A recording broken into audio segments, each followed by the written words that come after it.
Okay. Hello. Hello, everyone. Hope that you're all doing well. I for sure am. And even though this lighting could be a bit better, I guess we'll just have to work with it, right? So, hello, everyone. It's good to be back. I hope people enjoyed the art streams. I know they were a little different. But like sometimes it gets kind of exhausting, especially when, like I said, I was going to go to an academic conference and, I was exhausted, right? Like the last thing I wanted to do was like, let's go into, some historical stuff because that's pretty much what I was doing for a whole week, right? Which was one was occasionally look away from the void. Right, exactly. And so that was like a big reason why I decided to, work on some art. Some of it came out a bit better than the rest, um, or playing something other than Souls likes, right? Yeah, exactly. And it's funny because like one of the things that was hardly brought up, right, was actually video games. I was surprised.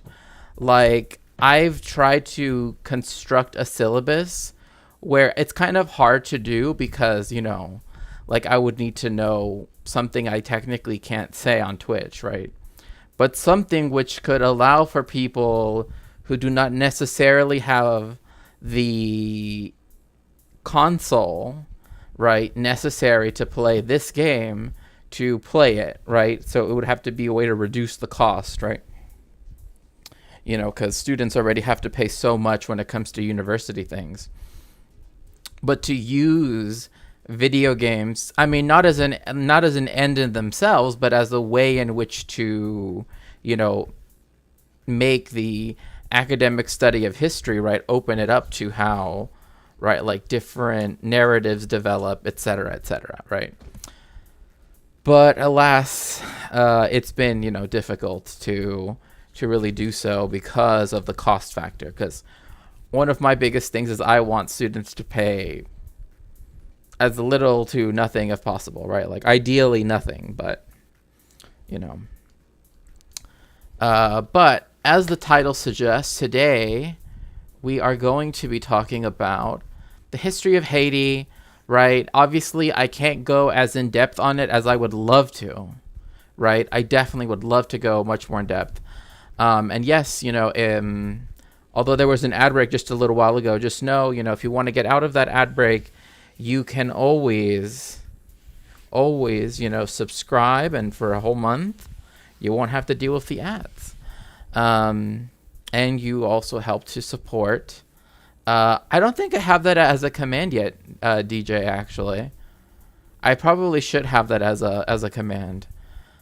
Maybe one of the mods knows how to set it up. I'm not too sure. But yeah, it's definitely one of those things. If you want to help me, I'll shout it. Then support the streamer. Yes. Because academia is very precarious work, right? Like in a few weeks, I will literally be out of a job, right? So streamer will be my only title, so to speak, right? When it comes to job description.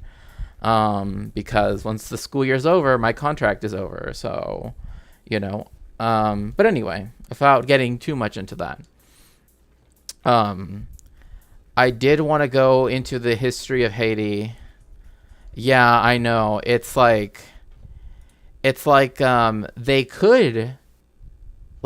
could pay us more, but they're like, but also we could pay you less, right? And we could make you compete for, ever decreasing job prospects, you know. And so, that's how. And yes, if you'd like to help with my research, someone actually bought me a book earlier today, the one that's called The Decade of Betrayal. And it's a very important text. I mentioned it last stream, right? It's talking about the forced expulsion of Mexicans from the United States by in the 1930s. And so that book, once it arrives, will immediately start to be read because, again, it sinks in right with my research in terms of, the marginalization of, Latinx people, but, historical examples particularly. Um, Now, the current book that's on there, right, it's because, I put a list of books that are like, my ones that I would, that I've kind of seen that I need, right? That's why I reduced my wish list to just stuff that I, would actually get direct benefit from in the immediate in terms of research. So if you'd like to help me that way, you can always sponsor a book on Throne as well. But again, feel, no compulsion or no, need to. It is completely if you feel like it and if you can. This video is sponsored by Nebula. Support me directly while getting access to dozens of original series. Oh no. Also, let me know about the sound because it goes up and down so much. Gunfire rings out over Port-au-Prince, Haiti's capital of 2.8 million people, where over 300 gangs battle relentlessly for control of the city. The Haitian president is dead. The acting prime minister, Ariel Henry, is stuck in Puerto Rico. Gangs now control 80% of the capital, each with their own expanding territories, backed up by young men wielding American military-grade weapons. The police are... Okay. Contracts, start and end dates, not always easy to juggle. What do you do in the off season?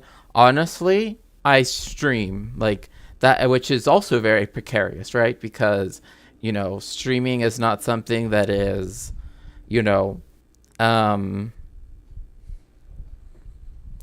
not easy, because I obviously do not want to, like with the art streams, right, that was to be more cozy, etc. But like with this, right, it's not as though I want to like avoid, the academic side of things, right? So I still try to put, effort in when I'm talking about these things, right? But typically what I do is I just stream more, right? And try to, you can't really live off of what Twitch gives you, what it pays out, but, you avoiding academia. Oh yeah, that's never going to happen. But my point being that like, I don't feel like I've never felt this like strange, like this need by some people that like when they're talking to others, right, to somehow like not talk about, your research or, what I mean? I always felt it was kind of condescending, right, to not actually, right, be public facing with your knowledge, right? Because then that's what kind of leads to that like ivory tower mentality, at least in my opinion, right? So that's why I've always been, hey, if you have a question, if you need help with something, I'm here. And if I'm wrong, call me out on it. And I'm more than happy, as, my streams have shown, like, hey, if I got time, like when I was wrong about, Paul Volcker, I put him a decade too early, right? Like totally fine, like that's what academics do, right? Like if we make a mistake, we want it to be corrected, especially historians, right? I would say, all academics do, but like historians, right, are people that will go back and add in more, republish, a new edition of a book with more research that they've done, right? So yeah, I've always felt like a lot of people just quote popular theory books to make themselves look smarter than just admitting that you learned it somewhere. Yeah, like, it's why I like to always defer to the experts and also to recognize that other people come with their own expertise, right? Like, I know that I'm not a good, like, econometrician or econometrist, right? Like, I know that that's not my area of expertise. So that's why, like, before, and I'm trying to set up some more interviews, for the On the Davenport series over the summer, because again, I will be streaming more. Like the only thing that stopped me from streaming regularly during this semester or quarter or whatever, was, first the accident for which I had to recover for, still recovering.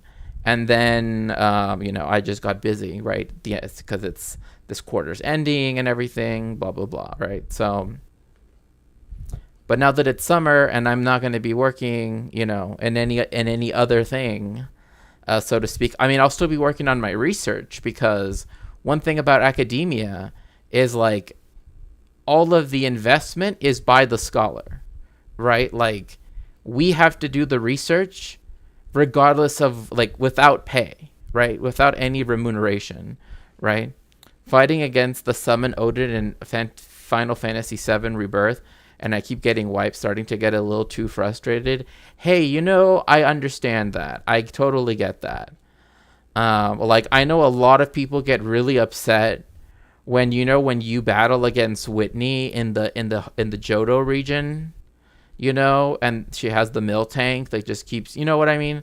Like, it's one of those things, right, where it's like, yeah, we all have this, like, I've never played Final Fantasy, at least. I think if I did, I played the DS version game. I don't know. I could be wrong. Gunned and outnumbered. Oh, I also meant to say, Haitian scholars, right, have said to not call these groups gangs, because that term, gang, is a racialized term, right? That is something that we have to contend with. But there is a reason why the usage of that term became almost immediate, right? Because it's a way to delegitimize, right, and to racialize the popular unrest, right, which means that people have taken to alternative forms of, trying to, help themselves, help their community, but to call them gangs, right, is immediately to add in and kind of rationalize it more openly through the logics of white supremacy. So Haitian scholars have said, and in fact, this was on Democracy Now! I can't remember her name off the top of my head right now, but she said, like, don't call them that. You can call them, resistance groups, right? But to call them gangs is that paints a picture in the Western mind, right, so to speak. I just joined an organization, and a huge part of it is taking up the labor of educating yourself and advocating for and educating others who don't have the same resources and time. Yeah, I mean, it's hard, right? Like, it's hard to get an education. It's also hard to continue giving yourself an education, right? Like, that was something when I was growing up. I knew that I was getting an incomplete education, right? Like I knew that there were, that everything was just like, learn these like 10 things and that's all you need to know for the test. But in terms of anything like real, right, everything was, who cares, right? Like, it was not seen as important, right? Same with how they keep calling the Houthis, yeah, or even calling them Houthis, right? Because Houthi is because of the leader is Al-Houthi, like that's his surname, right? But their name is Ansar Allah, right? So, but yes, they're the majority government and they're not the rebels. Yeah, they're literally like 80% of the population lives under their control. Like, they literally run the transportation system, the banking system. You know what I mean? Like, everything of the state apparatus, they are in charge of, right? The southern, the recognized by the U.S. government, literally is like, they have one city, really. They have one city and a whole bunch of land that used to be in dispute between it and Saudi Arabia, et cetera, right? So even when they call white people gangs in the media, oftentimes it's with the black light connotation. Right, exactly. Criminal, thief, right? Unfit, right? Like, all of these terms, right, are racialized terms, right? And when people use them, sometimes unwittingly, right, which, is, again, because in our culture, when I say our culture, I say those of us that live in settler colonial states, right, and those of us that live in the global north, right, don't see any issue with saying those things, right, because they're kind of ingrained as being okay in a settler colonial society, right? So the only people who gain something from being called rebels is the Saudis, whose land Yemen is relegated to like 4 hotels and the oil that they can get for Western imperialism. See, I didn't even know that. Yeah, because Ansar Allah means like the party of God. Like that is a big like, that is another thing. It's like not they're not even called by the name that they actually go by. They are called by the name of the first leader, right? I believe it's Sayyid al-Houthi, right? If I remember correctly. Could be wrong, but I believe it's his name was Sayyid. One of the most powerful gang leaders is Izzo. Still in his 20s, he has unleashed an onslaught of murder and kidnappings and seized control of Port-au-Prince's waterways. Thank you so much for lurking, DJ. I appreciate it. This is a separate idea, but it reminds me of how Indian country, exists in the U.S., but the whole land is seen as USA territory because of the American superiority complex. Yes, in fact, I was speaking to a scholar about this when I was at the conference. 2 sites, right? There is it's on the Mexico-U.S. border, right? And so in order to build the wall, right, they literally polluted and destroyed a sacred site. Like literally, like it's been known for, since the 1870s, right, that this was a holy site for this nation, right? And then they also polluted one of their sacred springs, right? And as you know, most of the area of the U.S.-Mexico border, or the Mexico-U.S. border, right, is very arid. So the fact that even the American side, they were willing to pollute, a spring that was fresh water, right, and was seen as sacred by those people, and to also desecrate, right, an important religious site, just goes to show that, all of the supposed, we care about the land and blah blah, that's all fake. I said Indian because that's the name they use. Right, exactly. I mean, like, that's always been a thing. Like, for example, in Mexico, there is a beer, right, that it's literally called Indio, right, which means Indian, right, because that concept of indigeneity and, that those terms, right, literally, like on one hand they can be used in pejorative ways, and they are. In fact, if you read the book The Idea of Race in Latin America, I think it's 1810 to 1940, something along those lines, it explicitly states that, like, the idea of being an Indio, right, of being indigenous, is something that you could stop being, right? Like, you could evolve, quote unquote, out of it, right? And that is part of the nationalist project of the racial nationalist project of Mexico, for example, right?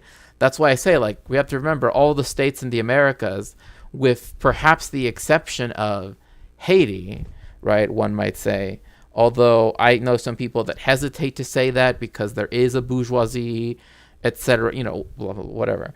But I think it's, besides the point, right? The whole of Hawaii, oh yeah, for sure. I mean, yeah, and they also will often use, like, things using a color, right, the color red, right, as a way to be very specific about what they're talking about, right? Like they are trying to reclaim terms, but only for themselves, only for their use, right? To reclaim terms that were used against them, right? Which is, totally okay.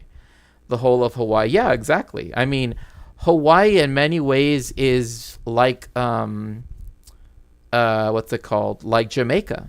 In Jamaica, the entire island, right? It's an island country. There is only one private beach.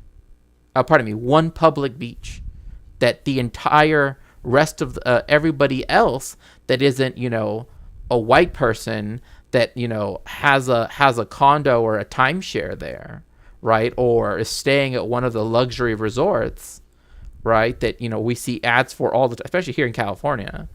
But I know like on the East Coast, you see them even more, for like Punta Cana and all of that stuff, right? Literally the indigenous people of like the people of Jamaica, Jamaicans themselves cannot go to the beach unless they go to the one beach that is still public. Everything else has become privatized, right? That is horrific to me, right? Poisoning indigenous people. Well, I mean,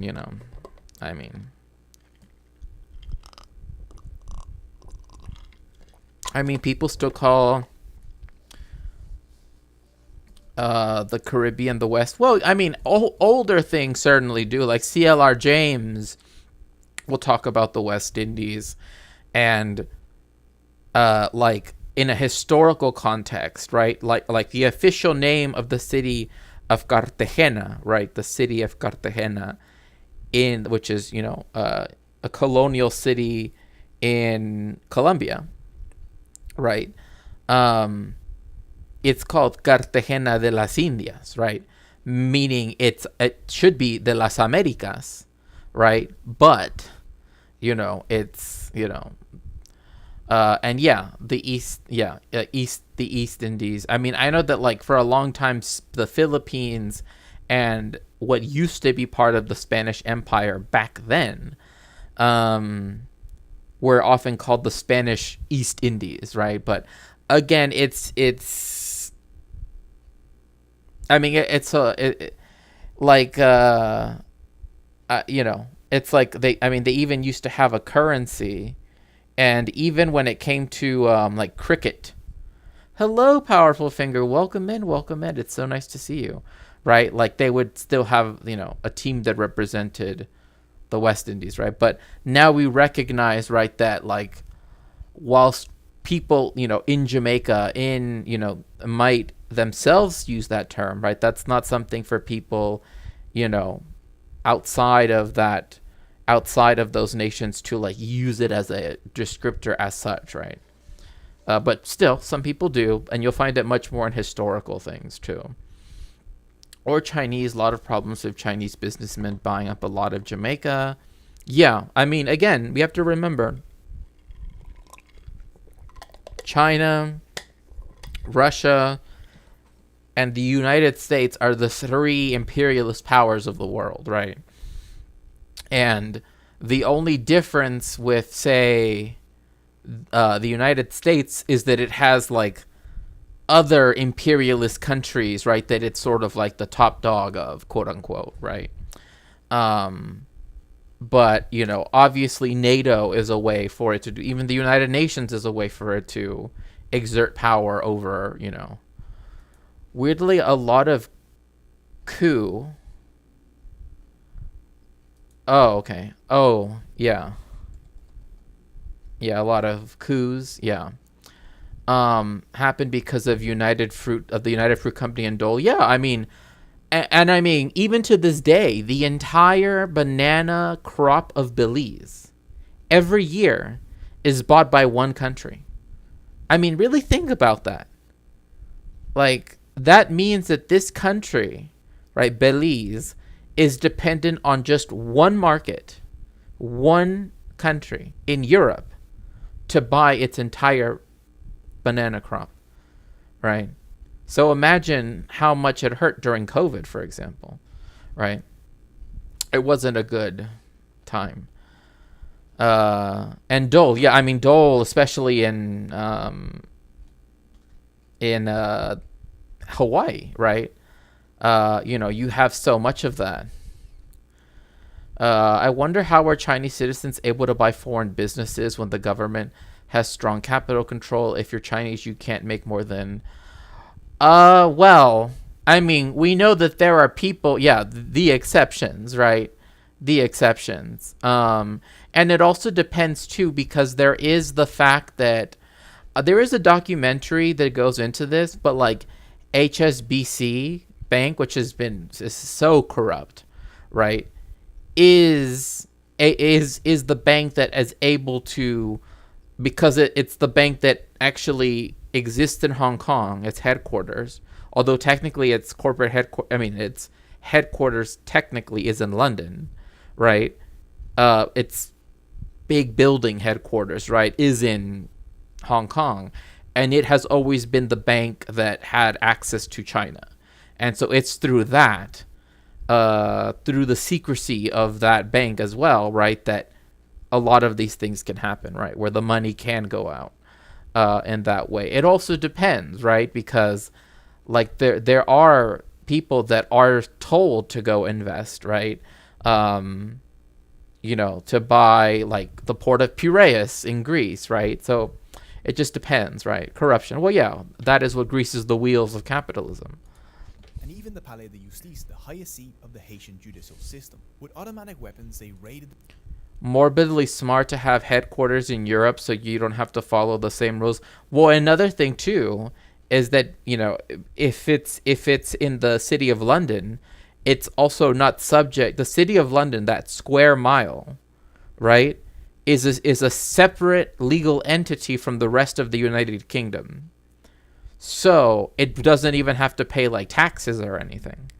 So it can have its office there, not have to pay tax there, right? And then in Hong Kong, it has an economy of financial services that has had its end, that has had the ability to work with China since. I think China also doesn't want to crack down on Hong Kong because it lets them have back channels. Oh yeah, I mean, if they wanted the HSBC back channel to be gone, they could have done so at any moment, but they don't. Right? Like that's why HSBC has been involved in so many scandals, because it's the Hong Kong Shanghai Banking Corporation. Right? Like it literally says it in the name. Right? So, you know, it's known for what it does, right? The building, stealing evidence, weapons, and money. Izzo has actually built up a social media following and even got a silver play button last year from YouTube before being banned. The most formidable leader in Haiti. Oh my gosh. Hello, Swamp Goth. Welcome in, welcome in. It's so nice to see you.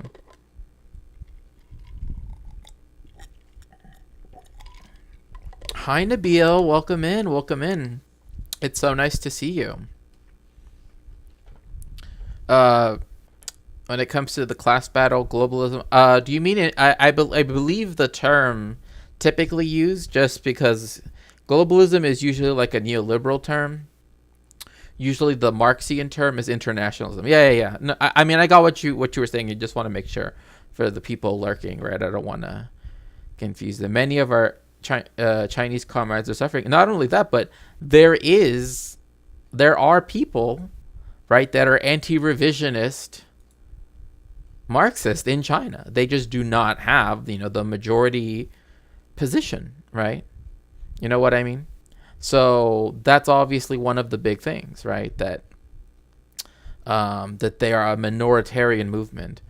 There was a North Korean businesswoman who recently been sentenced to playing Roblox forever for corruption to that degree. I'm obviously not going to sit here and say that's cool, but, cracking down on that stuff is how you keep these back channels from opening, right, or from back channels that aren't, under the somewhat of a control, right? Well, I mean, I have to put it in, a kind of way, right? That the official back channels, right, that the that the government has, the say, right, are the ones that remain, right? Because that's always one of the risks, right, with not having something like HSBC. That's a fate worse than, yeah. The seriousness of the topic paired with Roblox was just really funny. Well, I try. Is Jimmy Cherizier, aka Barbecue, an ex-Special Police Forces officer who now runs the notorious G9 Alliance. This isn't just criminal gang violence. Haiti's gangs... It is see, he says criminal gang. Like, they're not, that's not what they are, right? Like, why is it that whenever it's literally BIPOC, it's like, as soon as you add a little bit of melanin, into people's, suddenly, oh, criminal gang.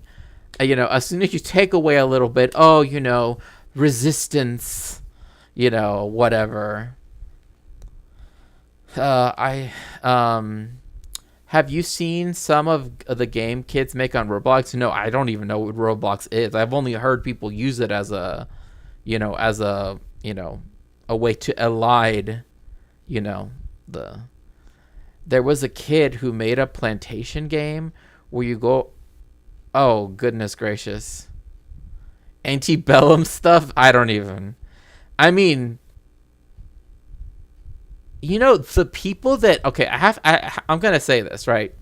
Normally I don't just I do sometimes bring up my opinion but the people that like to do plantation weddings, no, I don't think that should happen. I think, to me, the whole, we're going to go to, central Mississippi and be in a plantation home and, I'm going to be, Scarlett O'Hara. No, that should not happen. In my personal opinion, right? I think, to me, that's many, many, many steps too far. But that's just me. Maybe that's just me. But are called alt-right groups. Yeah. Half the businesses, yeah. Note to self: buy plantation house, raise, build park.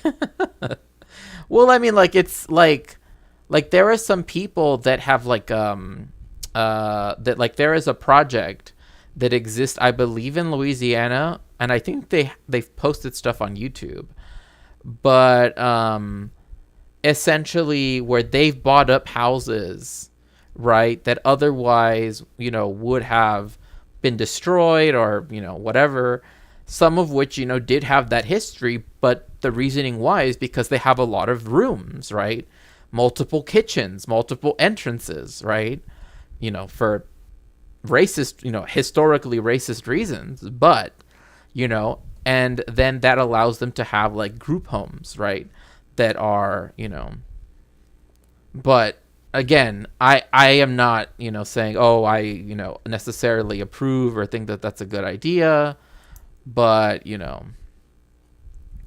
but I see why they would choose a building like that, right?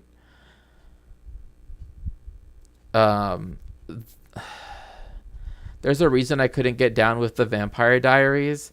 I've never read them or read the books or watched the show. I mean, I don't even own I guess I keep saying I don't own a television. I mean, I own a computer, but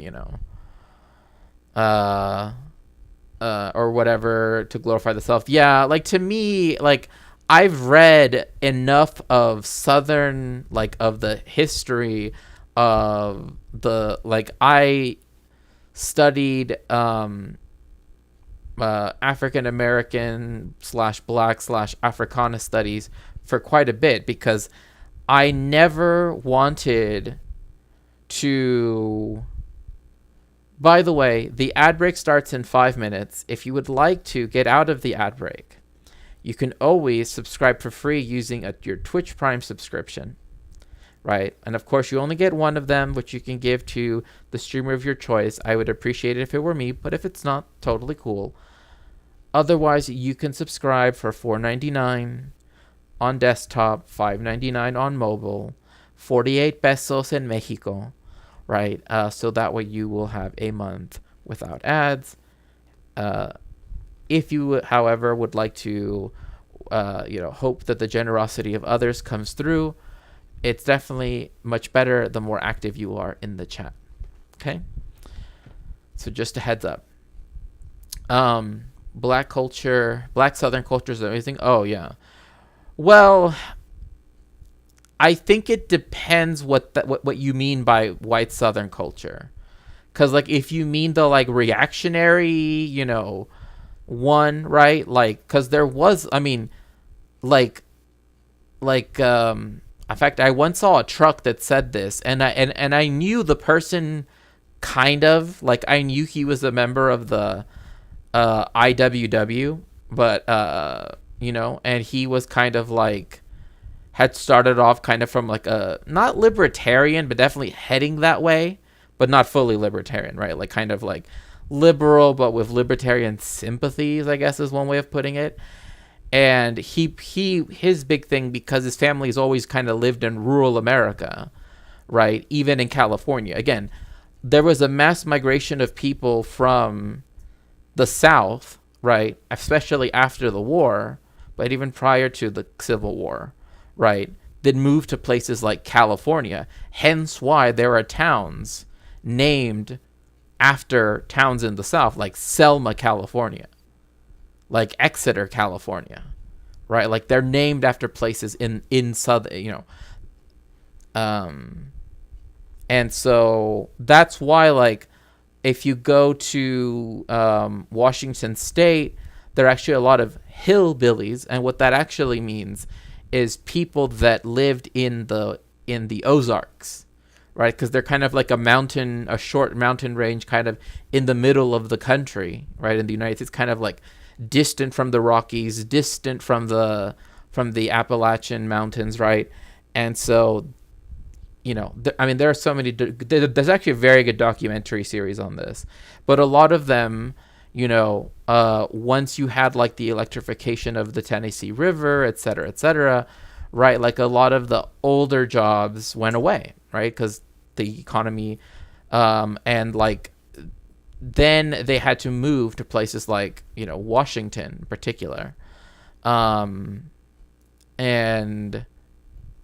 then they became associated with the timber industry, right? Because they would do that in the Ozarks, but the Ozarks, it's very limited timber that you can do. I mean, it's very beautiful, but there's very limited, like, in the amount of timber you could get in the Pacific Northwest. So, isn't plantation tourism a thing? Yes, it is. It is a thing that people do. I mean, I'm not joking. Like, I mean, there's a whole movie, like the movie,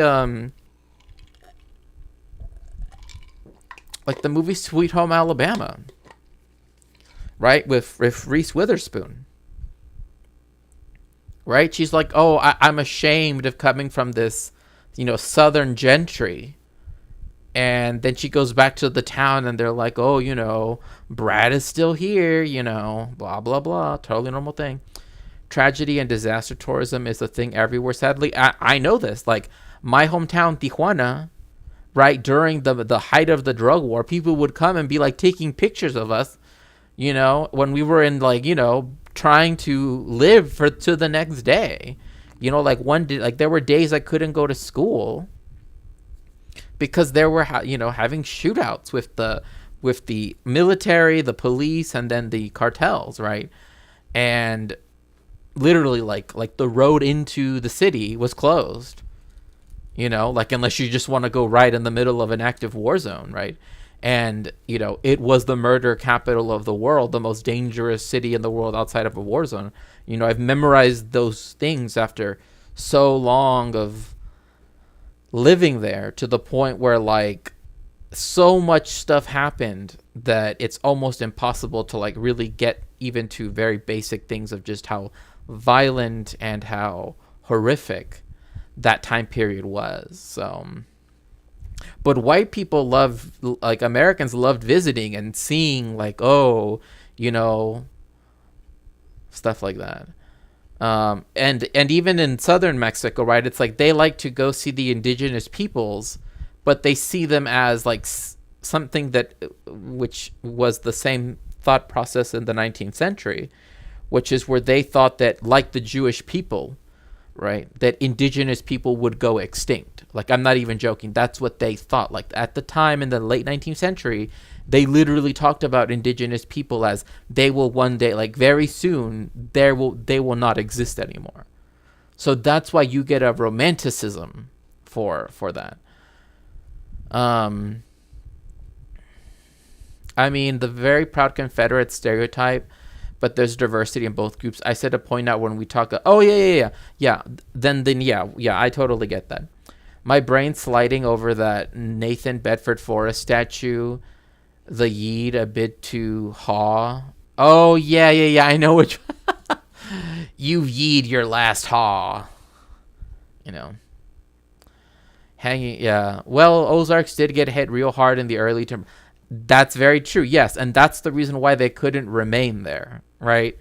Because those jobs dried up, so they had to move to Washington, right? And mudslides, yep, on the bare slopes. I mean, and that's actually something that connects us back to Haiti, right? Haiti is almost completely deforested, right? Because it would sell timber to other countries, mainly the United States, right? To where now it has, mudslides and all these that it never had before, right? But there has never been an effort to reforest Haiti, right? Instead, they're like, oh, well, now this land is even cheaper, so we can sell it to Amazon, right, to build more warehouses, right? Let's see. Nabil, what did Nabil say?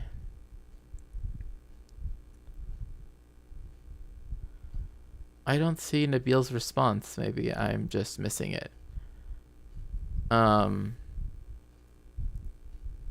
Oh, that's wonderful. So glad to hear that, Nabil. Mazel tov. Congratulations. Congratulations. I'm so glad to hear that. Yeah, the first movies were of indigenous people because they wanted to document a future extinct people. Exactly.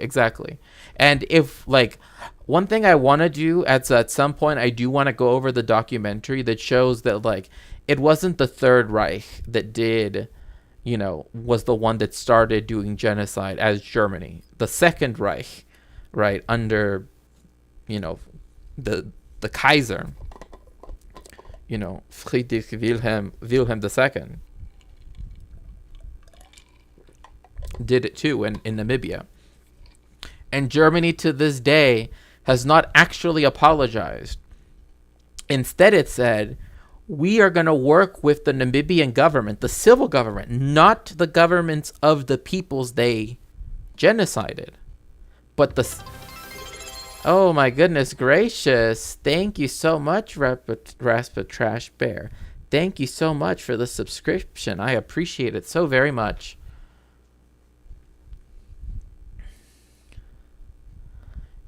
I just got back from school. I was meeting with the dean because the teacher that was teaching us about indigenous people was being raised. See, this is something that I've never understood, right? Professors that are ethnic studies or historians, or cultural historians like myself, I do not know how you can read the histories of what was done to the indigenous peoples, know all of this stuff, right? And still be bigoted. You know what I mean? It's yes, obviously everybody, has latent racism, etc., blah, blah, blah, right? Because we live in a white supremacist world, etc. But, for academics to actively be, openly racist when talking about indigenous people just baffles me. In fact, that's the reason why, when I do talk about indigenous people, it's I try to give as much of information as I can. Right. And then say, you can go look on your own, if people want books, if people want, something else, I'm more than happy to do so because it's ridiculous. I think to me, that is against the ethics of academia, at least in my opinion. I remember when I was curious to check a subreddit that documents the violence of drug cartels in America, some people are either part of this group, or for Reddit clout, they go to a place where a shootout happened. Oh my god. Well, see, like you say that powerful finger, but like that was my life, you know? Like literally. Like I would have to wake up super early, you know, you never know. You never know who it's going to be next. And I mean, the last time I was back in Tijuana, I kid you not, like I was literally looking outside my window. Just looking outside my window. And something happened. I'll just put it like something happened right in front of me. Like that's like it's there, you know. And Americans that travel there and they see it as a tourist place, right? Especially because like the drinking age is lower, right? It's 18. It's like they don't care, right? They don't care that literally someone just lost their life for no apparent reason, right? Instead they're like, you know, where can we go do tequila shots, right? You know, it's like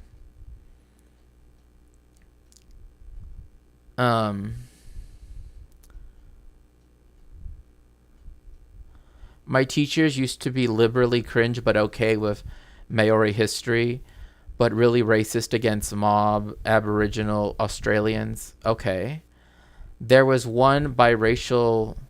Where does that term originate from, if you don't mind me asking, because I'm curious. I've never really seen it being used in this context in the classes.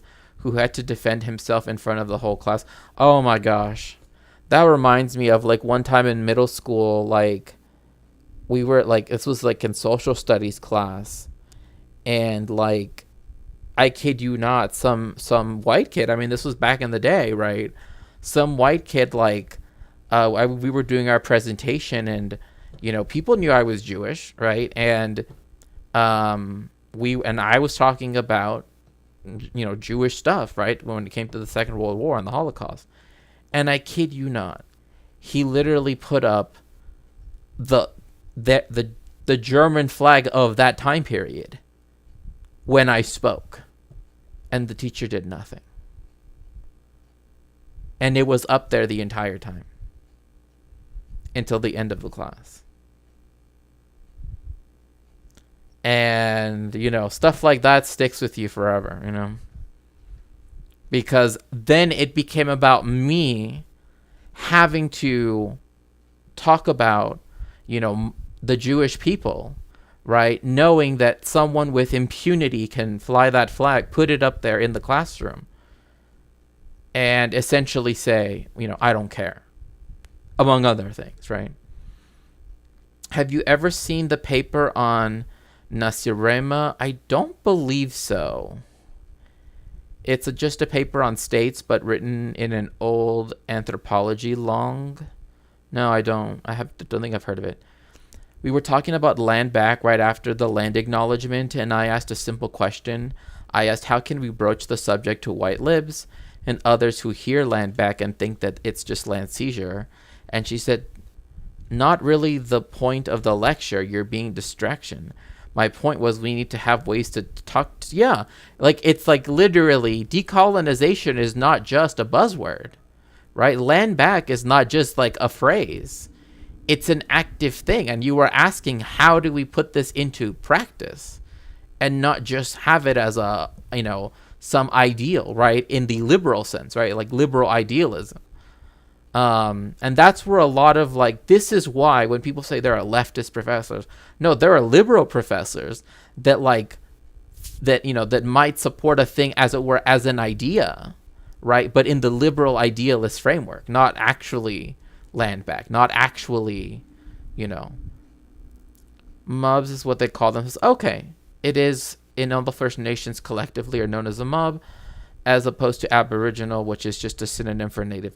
Right. That is something. It's funny you say that, because just today, oh gosh, I wish I had my my books with me. The book that I was reading earlier. It was specifically saying that like the moniker Indian, right, was not something that the indigenous people of Mexico in particular, right, gave themselves, right? It was something imposed upon them. right? So if they like the fact that that became an identifier in a racial caste system, right? And the fact that by denying, socioculturally, right, aspects of yourself, right, and your community, you could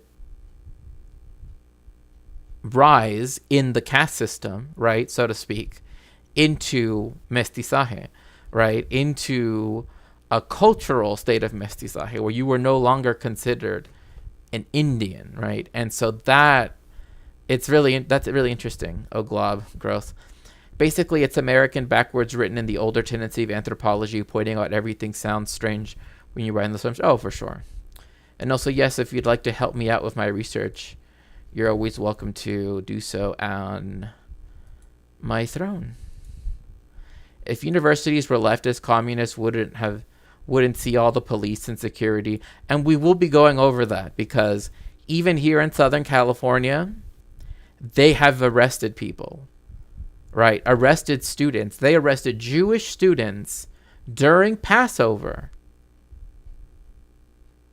for daring to stand next to, and their Muslim siblings, and also everybody else that was there, and their Palestinian siblings, and Arab siblings in general as well, and to stand there for Palestine, to be against the genocide that is happening in Palestine. And even then, the cops are still the cops. That's why ACAB means ACAB, all of them. The A is all, all. Do you know the drink Fanta? It was started in Nazi Germany by a German executive of Coca-Cola during the time when it was forbidden for Coca-Cola. Yes, I do know that.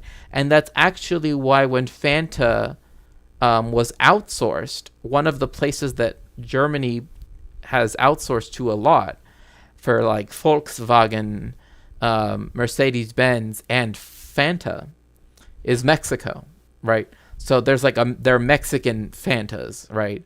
The grape one is just the guava one. Oh my gosh, that one is so good. Anyway, 2015 they had an ad, Good Old Times. Oh my, can you on in Discord, can you DM me that, or can you put that in stream suggestions, because oh my gosh, I can't even believe.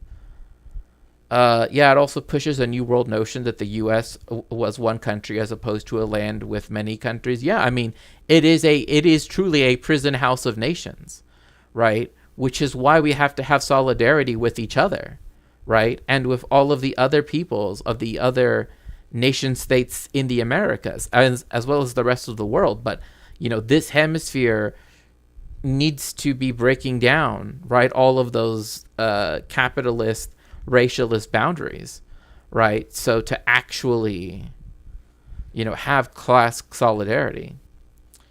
They literally reintroduced 3 strikes here. Imagine under Bill Clinton, you make a law and you base it off of a game, baseball. 3 strikes and you're out. Like, California still has that, and it's ridiculous. Why? Because it's actually been shown to lead to far more violent outcomes than before. Because if people know that if once they've gotten their 3rd felony, that the next time it's going to be capital punishment, life in prison or whatever, they're not going to just, they're not just going to come quietly, right? They have no incentive to. Right, but that also works for the propaganda that, created that idea in the first place of the 3 strikes rule. So, it literally reintroduced here in Aotearoa, New Zealand, to crack down on Maori protesting for land back and against Israeli sanctions. So if you got arrested at a protest, you could be triple charged for loitering, which is literally an invented crime. That's literally just capitalism. resisting police and public disturbance and end up in prison for a decade. It's ridiculous. I'm not even joking. We will go over this again later on in the stream. They arrested the chair of the philosophy department at Emory University. Like, I saw her getting arrested, right, live.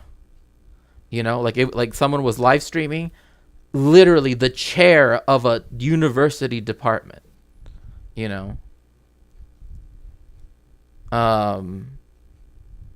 The founder of Fanta barely got 3 months of prison. Oh, a lot. Yeah, like the people that...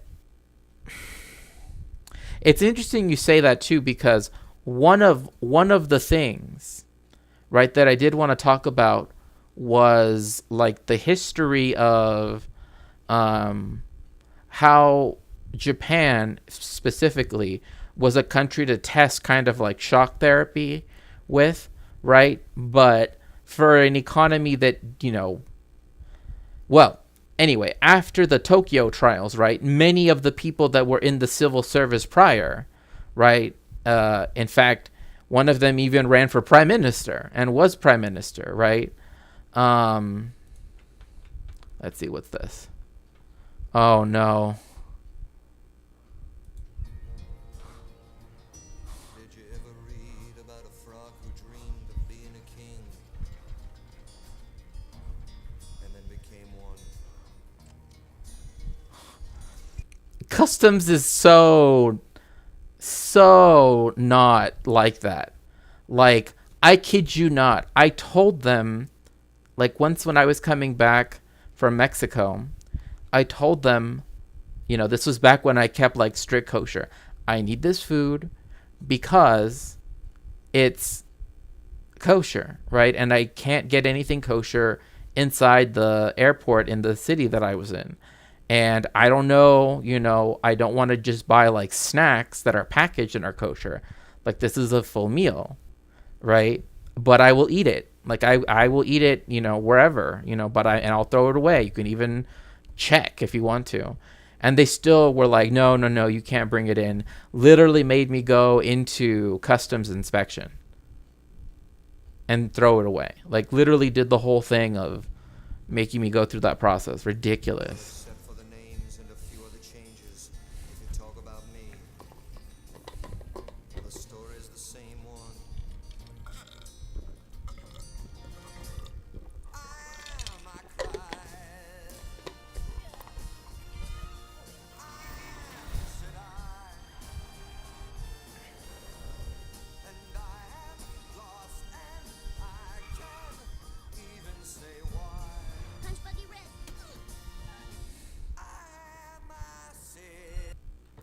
Oh my gosh, that's so... I don't even know.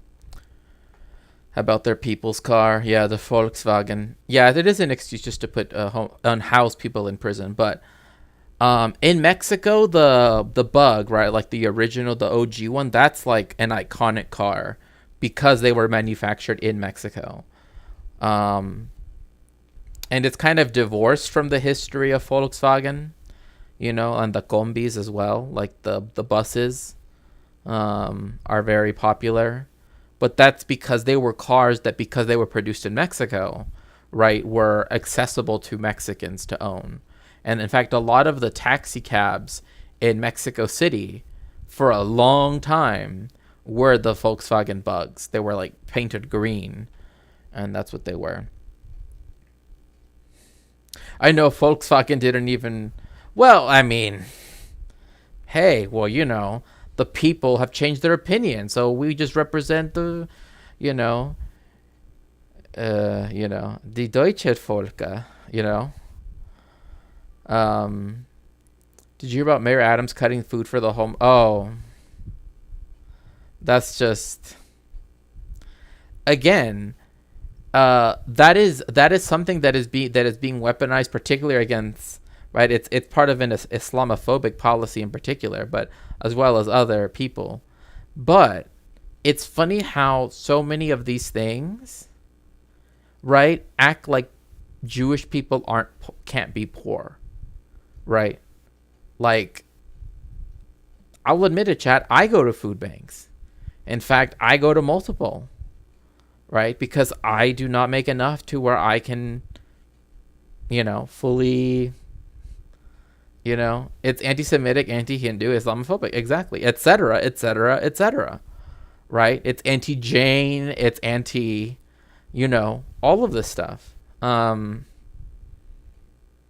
Yeah, it's just ridiculous. But, it's... are political actors. Cherizier has united gangs that once fought each other to focus on one goal: to overthrow the unelected Prime Minister, Ariel Henry, who has withheld elections from Haitians for years.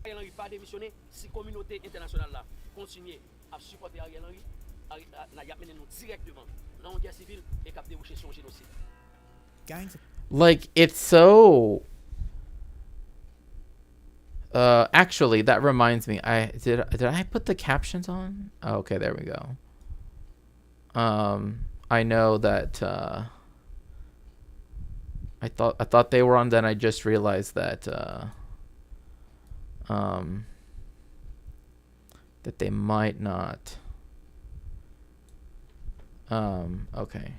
seized the port. They've burned shops, they've attacked police stations, and on the 3rd of March 2024, launched a coordinated attack that assaulted several police stations, culminating in a Darren jail. Oh, the horror that they attacked police stations. Nobody gives a fuck about police stations.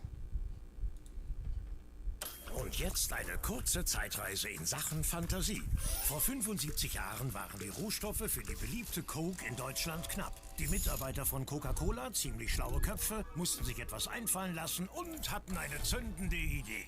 Aus den wenigen vorhandenen Zutaten wie Molke und Apfelfasern entwickelten sie einfach ein neues Getränk. Tata, die Geburtsstunde der Fanta. Fanta wegen des fantastischen Geschmacks und Aber Powerful Finger, aber es war Apfelschule in der erste Teil. der fantasievollen Idee. Diese deutsche Ikone wird 75 Jahre alt. Und um das zu feiern, bringen wir das Gefühl der guten alten Zeit zurück. Mit der neuen Fanta Classic. Eine ganz neue Fanta, inspiriert von der Originalrezeptur. Die schmeckt einzigartig lecker und weniger süß. Und erhältlich ist sie in der unverkennbaren Ringflasche. Ja, die von damals. Die neue Fanta Classic. Gut wie früher. You know, it's kind of interesting that they are that it is brown, you know, considering the brown shirts. Das Unternehmen Fanta ist voller Verlierer. Okay. Nur heute.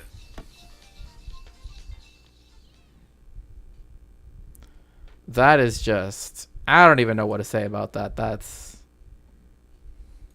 Brig that freed 4,700 inmates from 2 prisons. The gangs then besieged the airport and stopped Ariel Henry from re-entering the country. Like this right here. They took over the airport, right? That's like... Obviously, this is a group that is sophisticated and that has demands that it wants from the imperialist powers. Otherwise, if it truly was just what they're trying to portray them as, why would they care if the leader returned, right?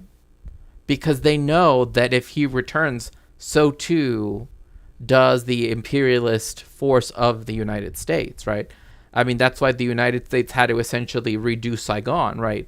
By, you know, getting rid of all of their staff, except for a very, very few, like, less than skeleton crew of people from their embassy, you know, in Port-au-Prince, right? So, literally, I wonder what he'd think of the Attica prison uprising of the 19th... I don't know. Finally stepped down as Prime Minister on March 12th. Haiti hasn't had elections since 2016, so there isn't a single elected official in the country. There's no president, prime I mean, there you minister, go. Parliament, a lot of extremely armed men in the capital waiting to fill that vacuum. Haiti, a small nation of about 12 million people. See, look at how they are framing this, right? There haven't been elections. There's not one elected person in the entire country. But there are, quote unquote, armed men that are willing to do something in that situation, right? is low. Oh, okay, let me turn it up then. Sorry about that, Swampgoth. I watched the same documentary. I hope that I'm at least adding to it. IDK, if you notice, but he uses a lot of photos of them shoulders down or with masks on. Oh, 1000%. I mean, that's why, like, this one and the one that I have afterwards, like, I chose them precisely because, like, it's to showcase how, right, people will sort of distort, right, what's going on through, right, the manipulation of images, right, and the manipulation of narratives. Because remember, when Haiti declared independence, it declared the whole island independent. Then it was reduced to this, right? It's a pretty good video about covering what was done to Haiti, right? And I'm still trying to find someone who is Haitian. It's a very... Oh, I know. Yeah. Like, and that's kind of why I chose it, because there really aren't channels that have, like, short, succinct things about Haiti, right, that are more, like, on the left, right? Like, there are a lot of streams, right? But they're, like, several hours long, and, you know, even racially, guns in a white hand is a noble white man defending himself. Yeah, exactly. I mean, this has been shown through various experiments, right? Like the open carry experiments, where if a white guy is literally walking around with an AR-15, with the crossbody strap and everything, he won't get stopped. Or if he gets even questioned, all he has to do is just say the magic word. Oh, I'm open carrying. As soon as they saw a black man, right, they literally made him get not even on the sidewalk. They said get on the street and prostrate yourself there, right? Like, it was to dehumanize. When I checked other videos, I saw one about the DPRK with Kim Jong-un sitting on ICBM, and I was like, I don't have the spare brain cells to watch this. Yeah, and we're not going to watch the whole thing.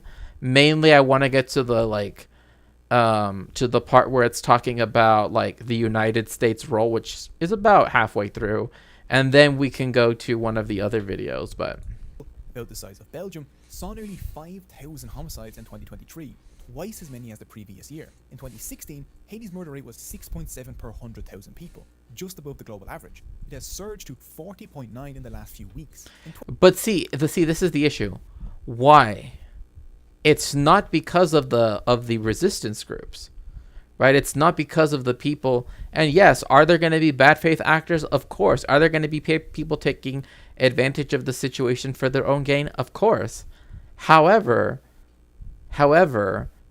if you're just looking at raw numbers and not contextualizing them, then people forget that there are people there, right? Like the U.S. Marines that were sent there, etc., right? Like all of this stuff that has been sent there, and the protection of those imperialist, owned spaces. Most homicides in the Americas are police on civilians or women self-defending. Yeah. And I mean, and again, like he's saying, oh, it's this high in the past few weeks. Yeah. Like you're literally saying over many, many years, it's been this average, but in these past few weeks, it's higher. Well, those are two different measurements, right? Like, you know what I mean? Like, it doesn't make any sense to compare the two. Like 3 weeks of data is not the same as, decades of data, right? Like 2021, about 700 people were kidnapped. In 2023, it has risen to over 3,000 people. Ransoms for kidnapping victims have skyrocketed to over $40,000 in a country where 60% of people live on less than $2 a day. But how is this the case, right? Like it's far too easy to say, oh, well, they live in this situation. How did the situation come to be?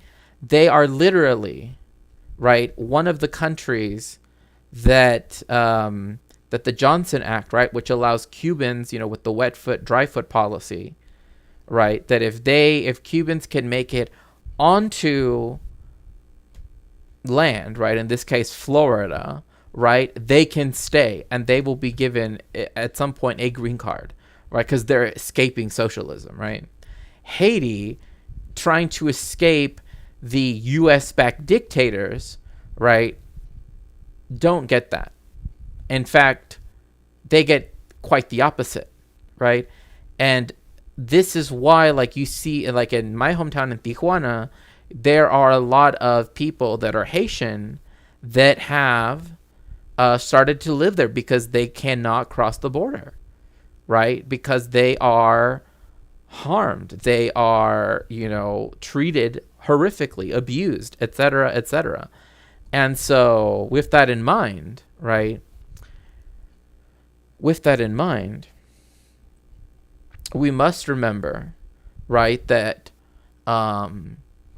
that Haiti does not have a similar thing, right? If Haitians arrive onto the soil of the United States, they are not granted asylum like the way Cubans are, right? They don't get to claim because they're U.S. backed, like their government, their dictatorships and such was U.S. backed, much in the same way as with Mexico, right?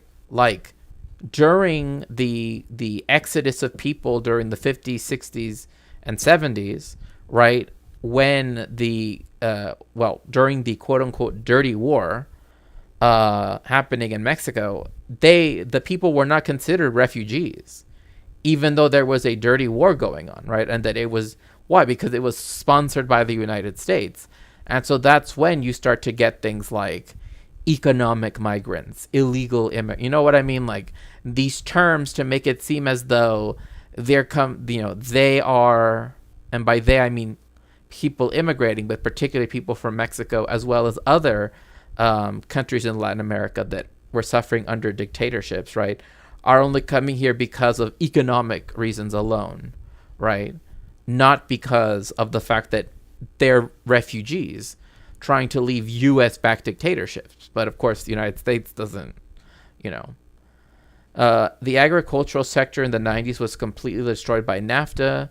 Oh, I mean, bankrupt peasants moved to the capital. Yeah, I did mention that quite a bit yesterday, right? And this video goes a little bit into it.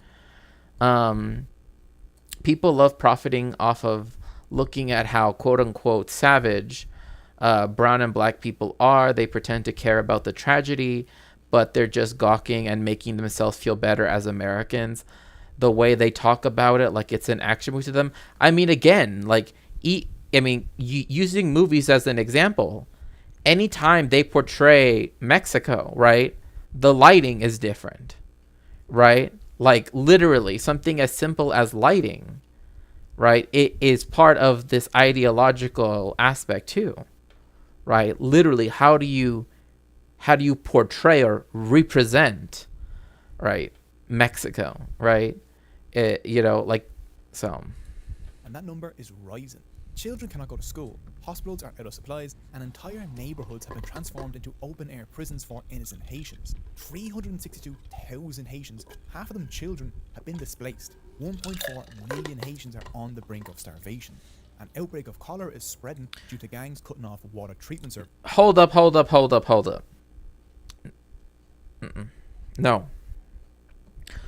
Why is this happening? Why didn't the government that had not held elections since 2016 and therefore had all the mandate in the world, had all the time in the world to build up the infrastructure, to ensure all of these things, and the fact that the United States and the UN, which has been there after the earthquake and the hurricanes, right? How is it that they suddenly, they can't be found, right? It's 404 page not found, right? Like, but yet when they were there, they couldn't stop talking about, the supposed help that they were doing. And this is something I brought up yesterday, right? Is that the little UN village, right, that was built up with the, literally segregated from the Haitians, right, had their raw sewage going into, right, fresh water that was used by Haitians, right, as drinking water. That is how the cholera epidemic started, right? Not because of this. Cholera has become a problem because of the UN people. whenever they don't include the humanization and perspective of the victims, it also comes across as dehumanizing. The statistics are used for sensationalism. Well, yeah, especially because you can make statistics lie, right, and say many, many things, especially, again, how you frame them, right? And that is the problem with like people that say, do not understand, or do not want to understand, right, how to actually empathize with the Haitians, right, or to actually learn the history of the oppression of the Haitian people, right, where instead they want to see the United Nations, NATO, the United States, right, as beneficent, like, oh, it's Haiti's fault because the UN was there and they could have solved everything if they just listened to them, with blah, blah, blah, right? It's always this stuff, right? Especially somewhere like Haiti where it's easier to get first-hand account. It's harder in West Papua or Palestine. 1,000%. I mean, Palestine is still to this moment. That's the reason why, since even before October 7th, I've owned this kafia, right, from Hirbawi. But my other kafias that are right here and everything, like, I've been wearing them ever since. Because even when it still would get me, it still gets me dirty looks, but I don't care. Like, I am not going to, stop being in solidarity with the Palestinians as a literal genocide is taking place. And it's being live streamed. And you have people literally just, like Professor Shai Davidai, right, calling all the students, including Jewish students, terrorists, right? And being for sending in the National Guard into Colombia to not only Kent State, but people have often forgotten about the other infamous. Was she the lady that was trying to provoke the students? No. Shai is a dude. He's like an Israeli. He works in the business school of Columbia. But yeah. Also, hi Alex, welcome in.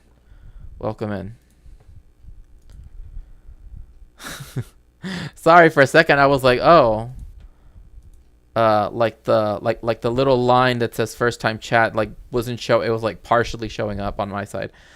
The visibility is making a lot of non-political people look as well, though. I know older people who aren't on social media and don't otherwise care about countries outside the West are now pro-Palestine just because of the exposure. I mean, if one thing though is that I wish that would also mean that the demands on people like Biden, for example, would be more,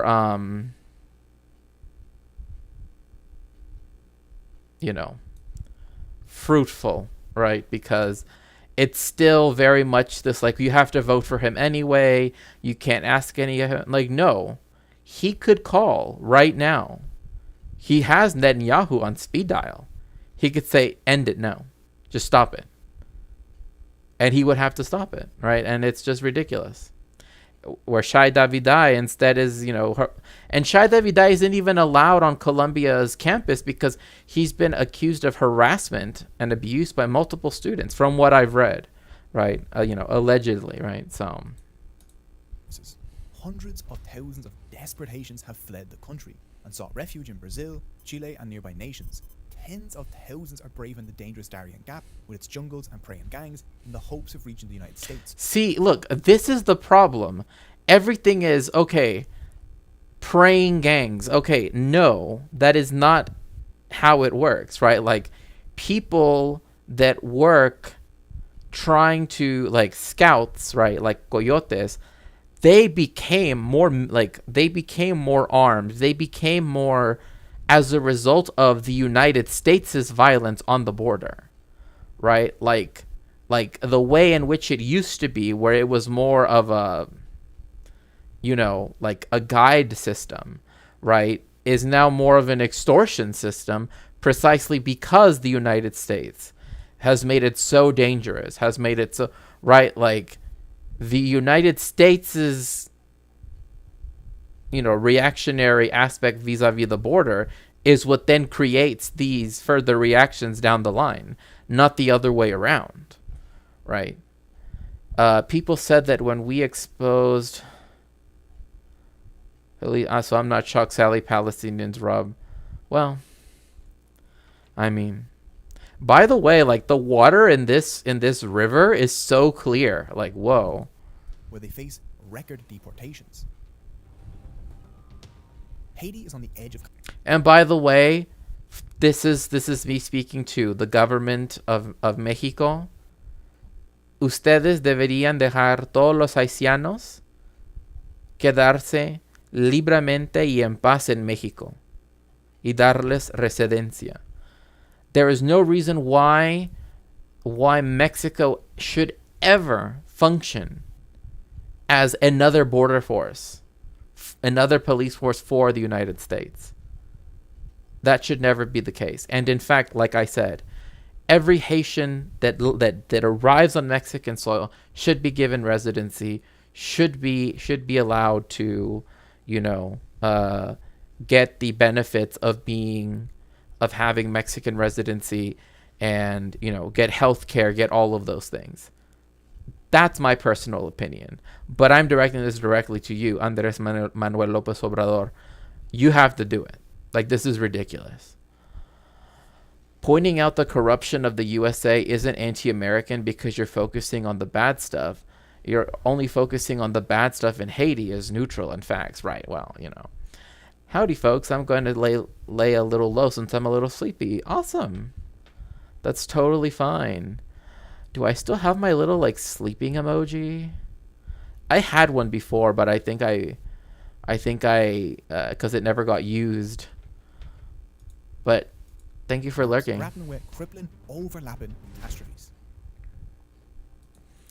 The Americas is literally the only continent in the world where the biggest power there is anti-immigrants from the same continent and anti-working with them. I mean, that's because of the white supremacist racialist project that is the United States. I mean, that's the reason why the people that it assimilates to whiteness and the conditional citizenship, the conditional whiteness that some people are granted over time, is so as to continue, right, the policing of the rest of the continent, right? Because like in Mexico, we just learned there's a continent, America, right? It's not two continents or three continents or four, because some people will be like South America, Central America, which stops at the Mexican border, and then North America, and then the Caribbean. Like, they're four different continents. It's like, no, just all one. It's just the Americas, that's good enough. Or if you want to do, hello, the big room. Welcome in, welcome in. It's so good to see you. Also, did you see that person was wearing a keffiyeh? Like, literally, even in the midst of immense violence and state repression and imperialist repression by the United States in particular, but also other NATO allies, right? You have people in Haiti still wearing their keffiyeh, right, to stand alongside the Palestinians, right? And that, to me, is showing that solidarity is possible. Right? The people that say, oh, well, times are tough and blah, blah, blah. Even that person right now that we just saw, literally, who does not deserve to suffer a single moment of their lives, right? Because of the horrors of capitalism. Even they are willing to have true solidarity with the Palestinians, even in this great tumult. That's what I think is important, too. They literally made it mandatory for New Zealand immigrants to be fluent in English before coming to crack down on other Pacific Islanders coming unless they're settler Hawaiian. So I think we're going down the same road. What's weird too is like the United States, in many ways, I feel that like they could have kept them as colonies, right? That is to say,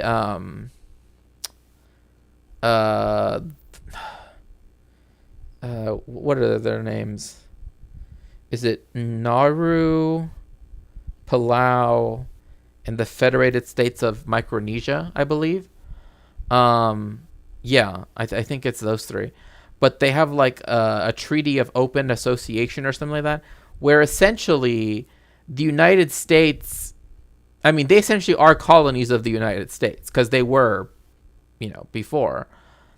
But, because also that's where, the United States tested a lot of its nuclear things, like at the Bikini Atoll, etc., right?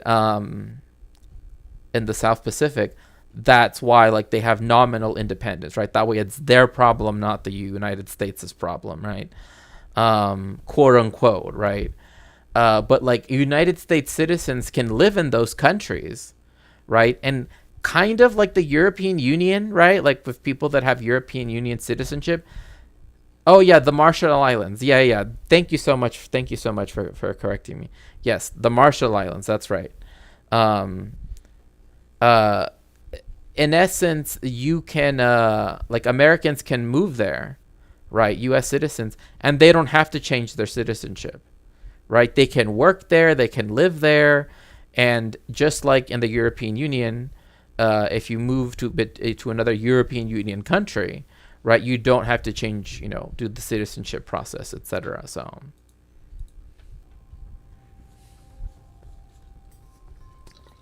These catastrophes aren't random. They are the bitter fruits of centuries of exploitation, foreign interventions, an apocalyptic 2010 earthquake, decades of dodgy elections and coups, a vicious 29-year father-son dictatorship, theft by foreign NGOs, rampant corruption, and a 122-year-long debt forced on the country by their former slaves. This is very important. When Haiti declared independence, was finally able to win its independence in 1805, right, the French would not recognize it and said that they would come back and,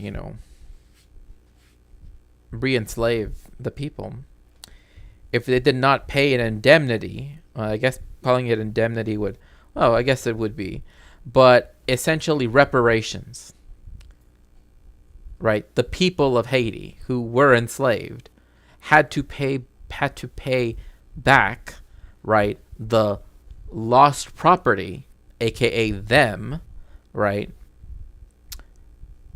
in cash to the French, right? And those payments did not end and were made to be finished by the United States. Like, they made sure that Haiti paid off all of those payments, right? At any point, they could have said, cease, even the French could have said, you don't have to do it anymore, right? At the beginning of the Fourth Republic or the Fifth Republic, etc., etc. No, it did not happen that way. In, I believe it's 1947, so from 1805 to just about, I'm just going to choose the whole history of an independent Haiti. From that time, so well over, 150 years or so, or about 150 years or so, they had to, about 150 years almost, they had to pay, instead of developing their own country, right, using the money, for themselves to, have roads, to have, et cetera, they instead had to pay their former slave masters, right? So that is something that, needs to be remembered. Same thing with Cuba, too. Although in a different context, right? Yeah, the Haitian Revolution inspired Simon Bolivar.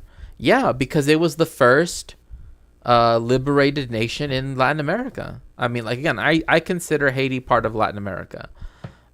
Some people, for some reason, don't want to do it, but which I don't understand why, because, like, it has such a close relationship to Cuba and to the Dominican Republic, et cetera, but, whatever.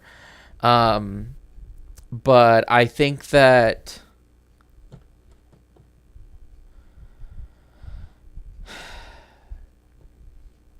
for some reason, well, yeah. I also want to bring up CLR James, right, in Black Jacobins.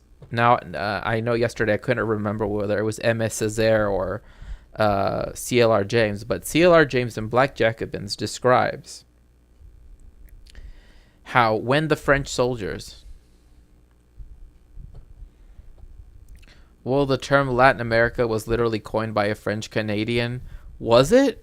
I thought it was coined by like some people in France, but I am more than willing to be wrong. Do you know that person's name? I would be interested to know, because I thought it was during the French intervention in Mexico when they began to use that term. Oh, maybe it was by a French guy. Yeah, I mean, you know what I mean. No, I totally understand. That's why I'm just like, I don't know. Like, was it? Because it could have been. Because Quebec has always kind of tried to say it's not. Let's see here. Let's see. Here, there's an academic paper, so I will. Let's see here.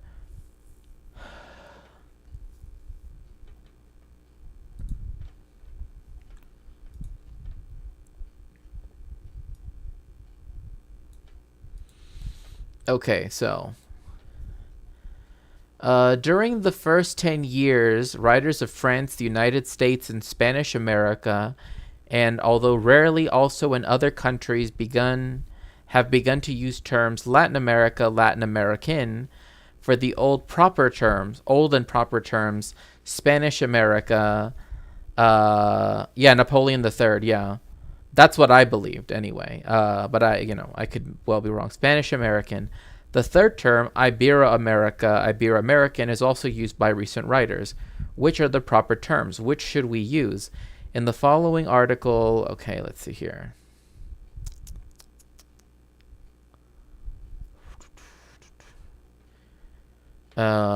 Even now,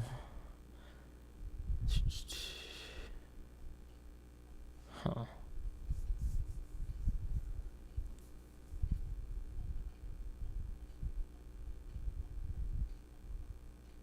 Because I know, like when you say Spanish America, that means a very particular thing, right? The Latin Society of America. Okay.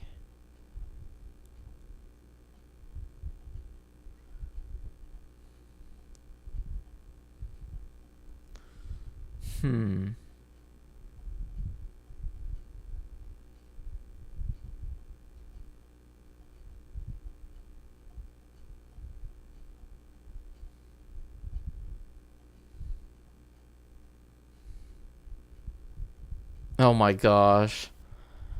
If we go back far enough, we might even combine all the Americas and call ourselves Areo-Americans. My God. Don't like that. That's a little, I have no idea what to even say about it. That's just like, what? Yeah, I'm not seeing what I thought I would be seeing, so we'll just leave it as it is. Yeah, I believe it was under Napoleon III that it was first used in that context. But again, I'm more than willing to be wrong. Haiti is also one of the deadliest slave colonies. The French imported hundreds of thousands of slaves. Yeah, because the death rate was so high, because the vast majority of coffee and sugar in the world, really, right, but in this case to Europe, came from just that one colony. And so essentially being sent to Haiti was a death sentence if you were enslaved. And they say that is also why a lot of African traditions, because there wasn't a kind of a sort of an extant group of enslaved black people, right, that developed a culture, right, over time like they did in the rest of the Americas, right, because they had the constant importation, that is what has allowed for African traditions, you know, even African inflection in the language, et cetera, right, to still exist in Haiti, right? And they're very proud of their African heritage. So Dora the Explorer, more like Dora the Colonizer. Hey, it's true. Coined by Michael Chevalier, who wanted to distinguish between the Anglo-Saxons of New England versus the Latins, right? He was a French explorer. Okay, that makes sense. I call everything south of the U.S. Latin America, even Jamaica and Bahamas. Well, I mean, oh, true. It looks like it says that on, yeah. And it also looks like Napoleon III. Yeah, because Napoleon III is the one who brought about the intervention by the Habsburgs into, and of course, since we did mention the Habsburgs, we have to use our Habsburg chins, right? To put him, Maximilian the First, as Emperor of Mexico, right? And that's really when, like, the modern concept of Latin America begins to, like, be used. Slave masters. Haiti is collapsing. Gangs might seize control of a sovereign nation, and this is a centuries-long story of why.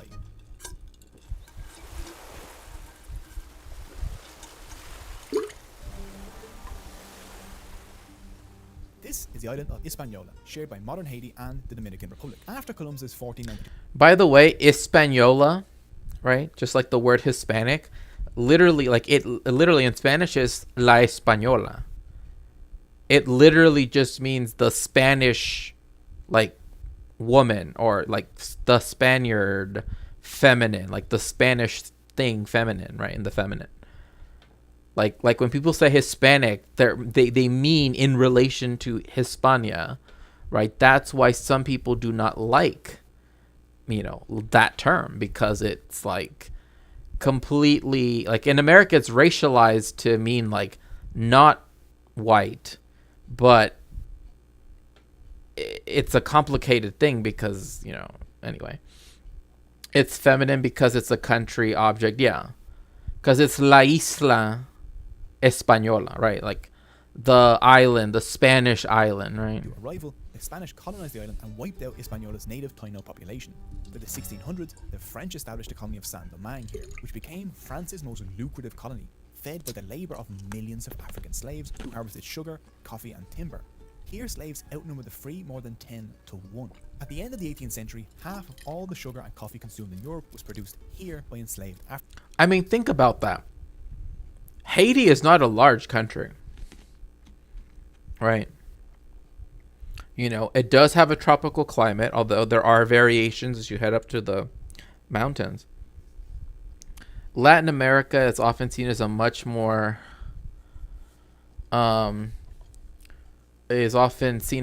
friendly term because it retains the indigenous fact that the place existed before any Spanish folk, right? And it also takes into account the fact that not everybody, right, it like they might be from Latin America, but it doesn't mean that they are of Spanish heritage or, you know, stuff like that, right? Because there are other ethnic groups and other races, right, that exist in Latin America. So, you know, to include Brazil, you know, its vast, you know, ethnic, racial diversity, et cetera, right? And same thing with the Caribbean.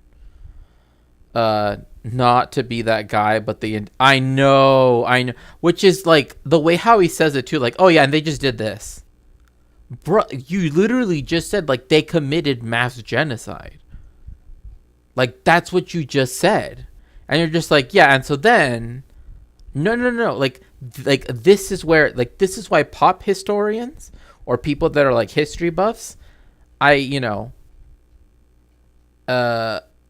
this is the reason why like historians don't do this, right? They this is why there would be books talking about just that one topic, right? Or paper, articles talking about just this one topic, because of the fact that you can't really just say, oh, and then this happened, and then it just doesn't make any sense, because obviously there was intermixture that did happen, right? It's not as though everybody vanished, because it didn't happen all at once. But still, right, to just say, oh yeah, and then this happened, or genocide happened, like that's very disturbing. It gives me pause for sure. Mm-hmm.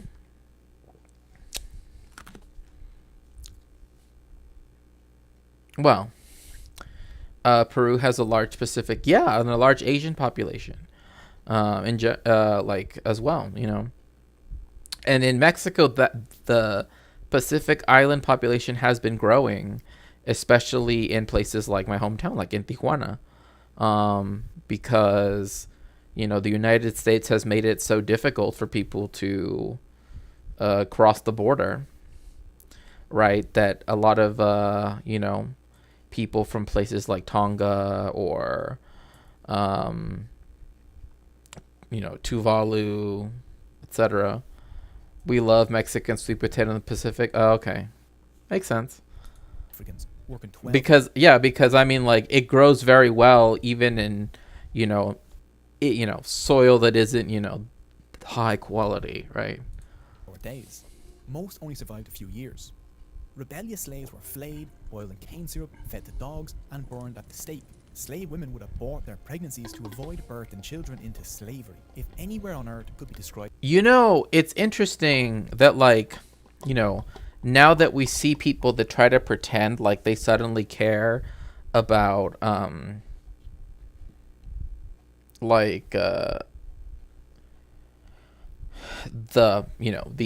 issue of abortion. It's like that is actually, and they try to use black people as this kind of shield, right? As this kind of way to, make themselves try to be beyond reproach. The sweet potatoes themselves, right? Like different varieties, were developed over time in different places. So there are cause for example, ube, right?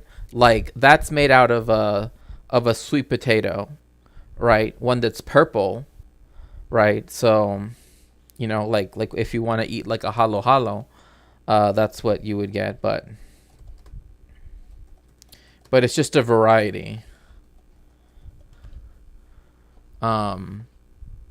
Because in Mexico we still we make candied sweet potatoes, right?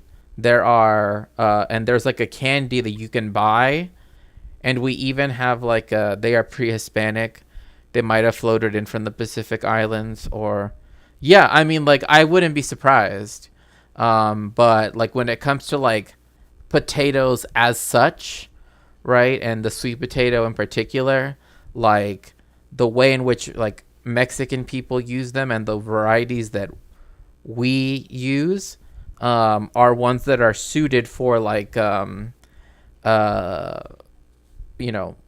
soil that isn't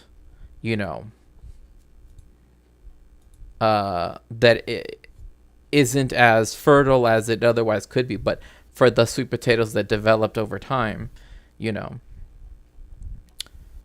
have been studies about people who are earnestly anti-abortion, and their studies show the best way to prevent abortion is males to get a reversible vasectomy until they're ready to have a child. That's literally it, but it's all about controlling women. It's always been about controlling the bodies of people who are able to gestate and give birth. Always. That's what it's about. It's about power. It's about control. It's not about life. It's not about children. It's not about any of that other stuff, right? Like, if they want to add in all that stuff, whatever.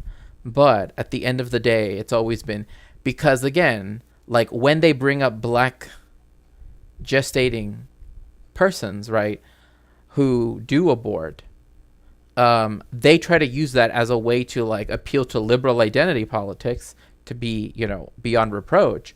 But it doesn't take into account the fact that they don't care about, you know, like, they're still racist, right? They don't care about them having children.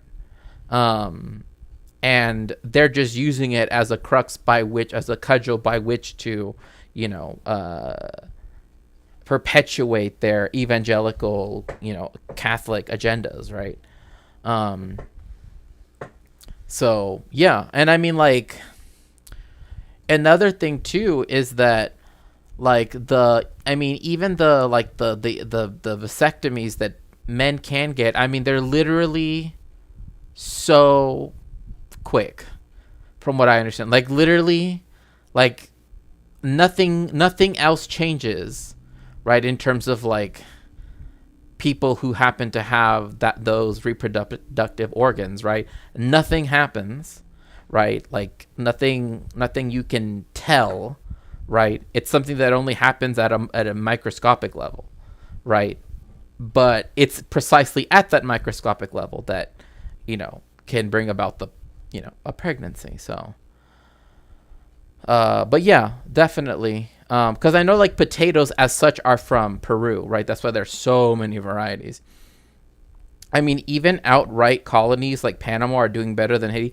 Right, but the difference is that when Haiti declared independence, it was the first black republic in the entire world. It was the first successful slave rebellion, right? And it took over a whole country.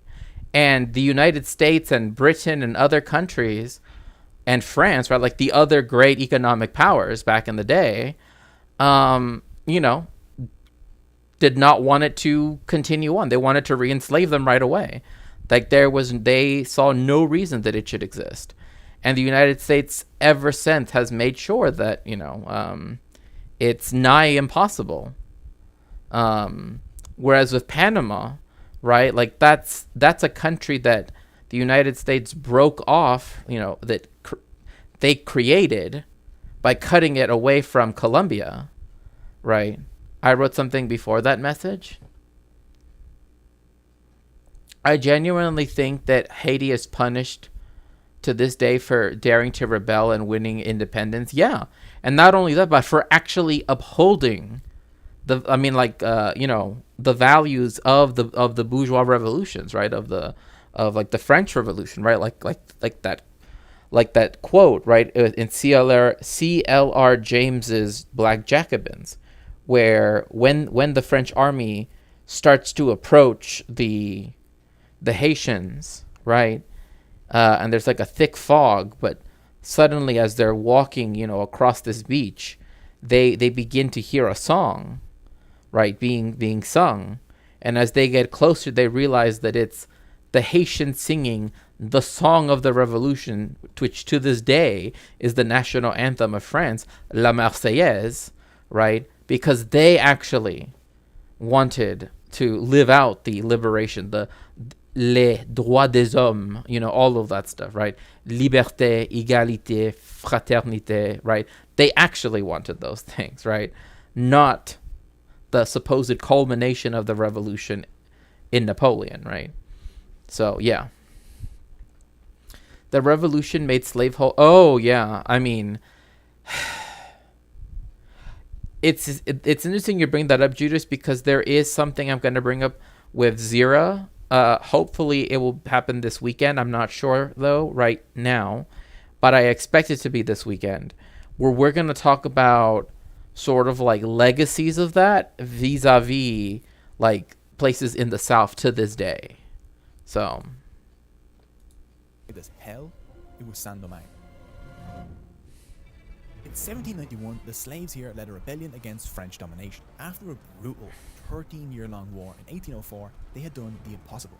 killed their masters, defeated Napoleon's 50,000 troops, and freed themselves from slavery and the French. They outlawed slavery and established the world's first black republic, Latin America's first independent nation. I mean, again, they did something that was thought to be impossible, right? Like, even with the population of Haiti being 10 to 1, right? Right, that for every one white person, there were 10 enslaved black persons, right?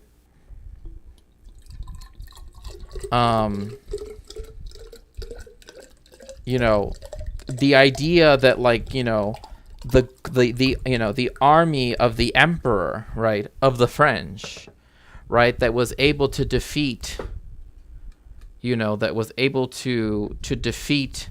you know, the entire Austrian army at Ulm, right, or at Austerlitz, right, that a black republic could defeat Napoleon, right, and not some other European power like Prussia or Britain or Spain or Russia, right? It just,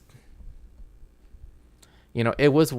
That's the reason why so many books in Latin America, when like the Open Veins of Latin America, one reason why I think it's important is because it actually talks about Haiti.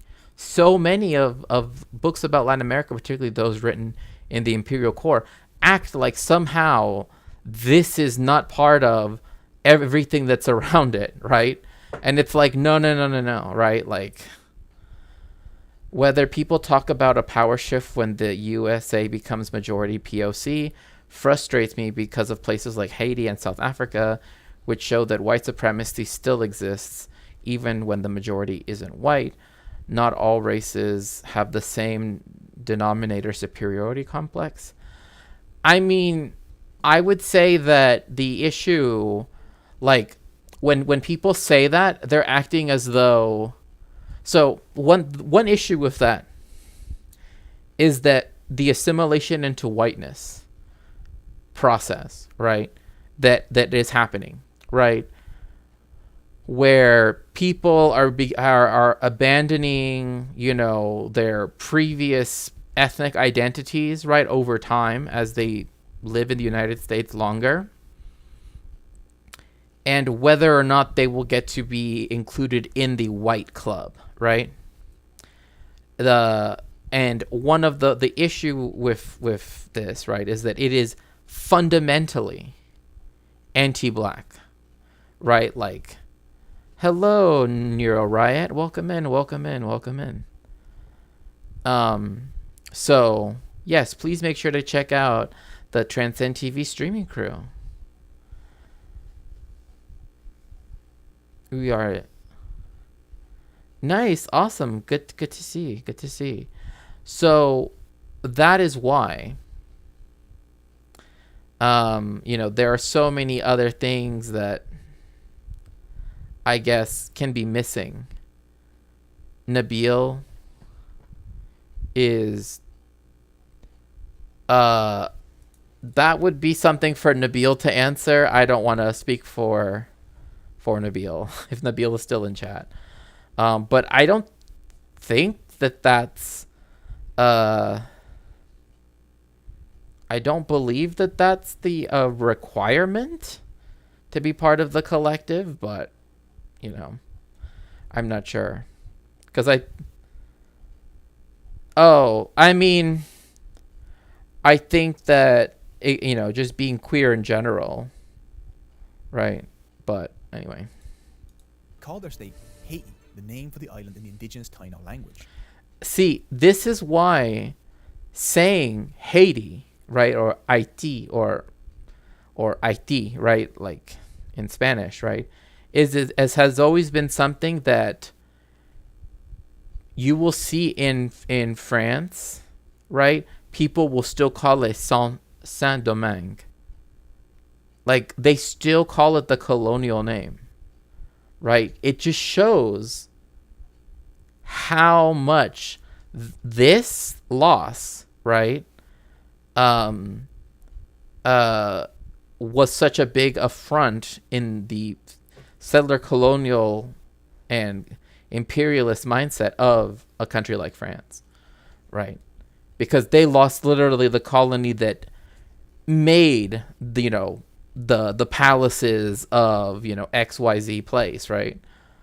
That literally made, right, so much wealth, right? That's why I tell people, and I probably should put it on my throne, actually, because I don't have a physical copy, and I do want one, of Eric Williams's Capitalism and Slavery. Excuse me. People do that to Papua New Guinea, where a lot of languages just say New Guinea in Europe. Yeah. I mean, even calling it New Guinea, right? It's like saying that is identifying it with Guinea in Africa, right? Like it is trying to do that, colonizer work, right? It's trying to make it okay, right? It's just, France refused to recognize the country as independent and blocked them from engaging in international trade. The United States, the only other independent country in the hemisphere, refused to recognize Haiti until 1862. Americans did not want slaves in their own country to have an example of a successful slave revolt right next door. 21 years after Haiti's independence, a squadron of French warships arrived on Haiti's coast. The French issued an ultimatum. yes. Yeah, New Ireland, which I've heard is actually very beautiful, but I wish I could travel, I would love to.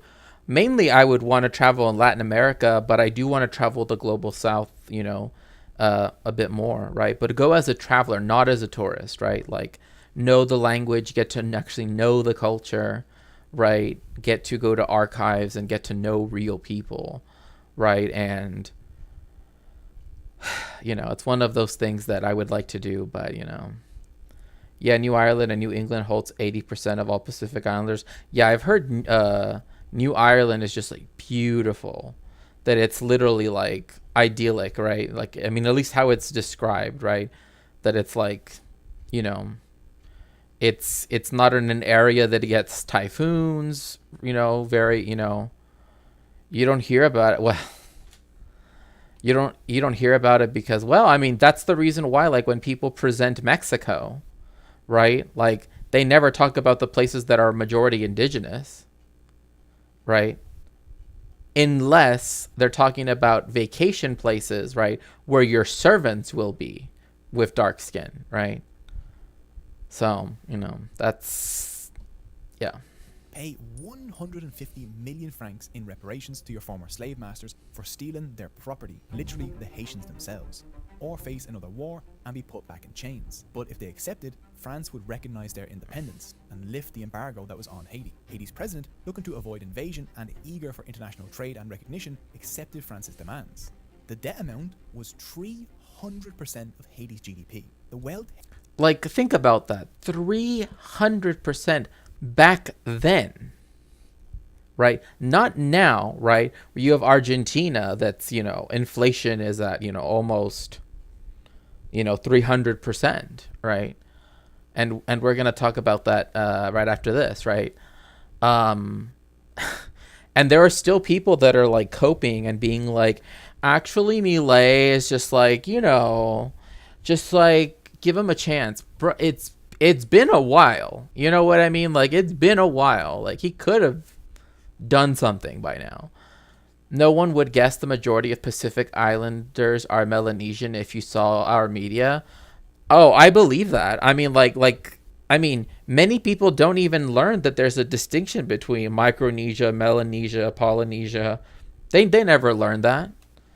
Right? It's just like, oh, islands. You know what I mean? It's like the Pacific Island, right? As such, right? And then there's always been the sort of census kind of thing, right? Where they want to equate, right, Asia with Pacific Islander too, right? Like, just lump everybody in together. And that's always been a big thing, particularly in the Filipino community, right? Where, they see themselves as Asian, not Pacific Island. It's, living in Southern California, I've like heard, right, discussions, and I've attended, talks where people have been, because America. So one thing the United States does, and this is actually fucked up, is if you mark, right, that you are, say, for example, black, right, in the census. And remember, the census is important because it's what tells, right, the federal government and state government, right, where to appropriate certain funds, right? If you put that you're black, right, and then put that you're Nicaragüense, right, that you're from Nicaragua, or you're Dominican, or you're, Costa Rican, it actually backlogs you, takes you off of that, and puts you as two or more races. So you do not get the funds that would have been given, so that way you don't get the funds, right, that would go to for Black Americans and for Latinx Americans, right? Because that other category, right, is one that they will put people in, right, by conflating nationality, ethnicity, and race, but they do it on purpose because then it allows them to not have to pay, right? To not have to pay for your schools, right? To not have to fund, your public transport, to not have to, subsidize, the housing, etc., blah, blah, blah. And they do that on purpose. It's literally a mechanism built in algorithmically to be done every single time it happens. Happened on the 2020 census. That's one of the things that at the conference that I was at, and among other things that I haven't really talked about it because it's kind of like, stuff that I myself am researching too, but like, yeah, it's that bad. It's that bad. Like if you put Asian but then you also put that you're like Peruvian, right? Yeah. They will put you down as two or more races, and now they don't have to give those funds anymore, right? And they do that, and thousands of people, if not more, right, are wrongfully put into a category that doesn't get funding, right? Because then they are no longer, right, federally obligated to. And this has especially been prevalent with Afro-Latinos, right? Where they themselves who are black, yet when they put that racially that they're black, but when it says like what, nationality, etc., and they put, Mexican, it lists them as two or more races. And it does that automatically. So it literally kicks them out of the ability to get funding for their communities by them being honest about who they are. Because again, in the United States, the idea of being black and Mexican as such is not something that's accepted, right? So they literally try to keep a monoculture because it's easier to hand wave the funds devoted from, anything they can do to not have to help people, they will do it. Trust me, because then that's money that then, it's not, it was supposed to go for this, but, we actually have a surplus. I guess we'll just send it off to Israel, I guess. It is fucked up, And also, if you'd like to support me, my puppies, and my research, you can always go to my link tree. There you'll find multiple links, or you can always, become a subscriber to the channel, and everything. So that makes me scared for natives because majority of mixed. I mean, if they put, like if they put native and then they also put Mexican, that's also going to happen to them. They're going to be put in two or more races. So that means that the benefit that would have otherwise gone to them, right, as a protected category, right, the indigenous peoples, is now not going to go to them. So now the nation that they live in, etc., is not going to get that money. So, I mean, like sometimes I like to talk about my research because I know, like, sometimes it's kind of like, whoa, but that's literally what's been happening. So now you know. Haitians created through sugar, coffee, and timber became massive profits for French banks, like Yeah, I know. It's horrible. It's horrible because if you it's because of the idea that, Latinx people, it still tries to view them as a race, right? But also with indigenous people, but also with black people, but like it wants you to be one thing. And also, like, not to mention the erasure of indigenous people in general who don't come from, oh yeah, like along the border, like even I believe here in California, but even like in Texas and other places, like the border wall, right? Or I guess like New Mexico, right? The border wall literally has to stop when it comes to a reservation, right? Because there are people who otherwise would have a wall running right through their ancestral lands, right? And it's actually in this context that what I mentioned earlier of them destroying that sacred rock formation, right, was done. Because it's like, oh, well, technically, yes, it's important for the indigenous people, but it doesn't fall. It's in this like weird jurisdictional area, so we're just going to destroy it to build the wall. And the sacred springs, we're going to pollute it because, they're not technically within the borders of the indigenous nation, right? So. Industrial et Commercial, and its investors who went on to finance things like the Eiffel Tower. So remember that. The Eiffel Tower was financed using money paid as reparations from enslaved Haitians, right? And their later generations to the French up until 1947. Remember that. Even people who literally were the descendants of, right? This is what allowed these banks to become, it was reparation money. Haiti was forced to, otherwise France would keep blockading them and would not recognize them as independent if they did not pay 250 billion francs, right? Which was which was convertible to gold, right? In the sense that like that way, like if the value of the francs changed, right, it was always connected to. So it's that stuff, it's that money that allowed these banks to get started, right? That's why, again, I say Eric Williams, Capitalism and Slavery. You must read it, like literally. Like, like how do you think that they built the new Parliament building in the 19th century, right? Like the Palace of Westminster, right? That has Big Ben, right? That wasn't there always. That was built towards the middle part of the 19th century. You know what I mean? Like that is literally built off of, right, the colonization of the world and the usage of, a lot of times people hear sacred and think woo woo. Yeah. Oh, for 1000%. It's like the people that will get angry if you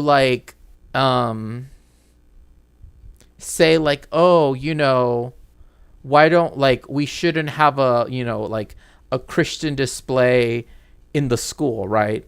And literally act like we're so oppressed. Oh my God, this little plastic nativity set, whatever, right? But whenever it comes to literally destroying things that are sacred, and by them being destroyed, right, means that the indigenous people can never claim them ever again, which is why they are destroyed, right? Is continuing that colonization process, right?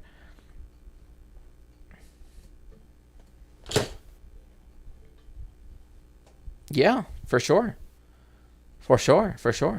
I mean, just look at Mexico City, right? Like when the Spanish built the Metropolitan Cathedral, the reason why it's built with all of that, with the rock that it is because they took it from the former temples, right, that were there in the first place. and they used those rocks, right, to then build the new cathedral, right? I remember when I found out you had to pledge of allegiance. It's pretty much every state. Like, there isn't a state that I've ever heard of that you cannot say, like, that, where you are able to, like, I think there are like religious exceptions, right? Like, if you're like, I think if you're like Jehovah's Witness, also, like, if you're an Orthodox Jewish person, right, you can't do that. But Orthodox Jewish people don't tend to go to secular schools anyway, right? Like, I went to a yeshiva. I should say the USA, but not the territories. I mean, there's actually a really good paper that came out that's talking about how, like, I don't know if you know the concept of, like, of biopower, right? Or necropower, right? But essentially talking about how, like, because in 1971, right, Puerto Rico was, like, changed in status to a commonwealth, right, which is this, like, weird, ambiguous thing, right? It essentially means that it is legally made so that immigration, right, or migration, I should say, by white settler colonists, right, buying up property in Puerto Rico, right, it is a way for them to literally pay zero income tax, right? Like, if they put their business in Puerto Rico, they don't have to pay income tax. If they buy property in Puerto Rico, they don't have to pay a lot of the taxes that they otherwise would do. But the indigenous, like the Puerto Ricans themselves, live in a completely precarious situation where, there really is nothing there. The infrastructure is crumbling. In fact, to this day, there were still power outages after Hurricane Maria, right? And instead, they put what some scholars called La Junta, right? Like a junta, right? Like that is essentially like an IMF one, right? But it's the United States directly, right? In charge of Puerto Rico's finances, because it defaulted, right? And because it's not a state, right? It wasn't granted the same privileges that another state could, right? Where they could offset it via XYZ. But in Puerto Rico's case, it's like the people, like the average age is actually well above it's like in the 40s, right? The median age. And it's like any country whose median age is above a certain point, right, is considered to be an aging and, it's not good, right? It's not good, because it means that you have older people, right, that are essentially stuck on the island, right, that then have no recourse to leave. And then a brain drain of all of these young people who leave the island, right, to go stateside. And then the only way people are able to survive in Puerto Rico are because of remittances, because a lot of the laws, right, that Puerto Rico has make it so that it's not treated like the rest of the, right? It's that's why it's in this weird limbo state, but it's forced to live, right? So that they can work, but it's essentially being allowed to die, right, at the same time. Commonwealth to me has seemed to mean white supremacy has infiltrated this country enough that I trust you to carry it out. So I'm going to pull out and let you have independence before I have to start paying reparations. I mean, the independent, no, the only the socialist, the communist movement has ever like consistently been pro-independence. The current like main parties of Puerto Rico, right, like are either pro staying a commonwealth, right, or becoming a state. right? So literally giving up their independence, right?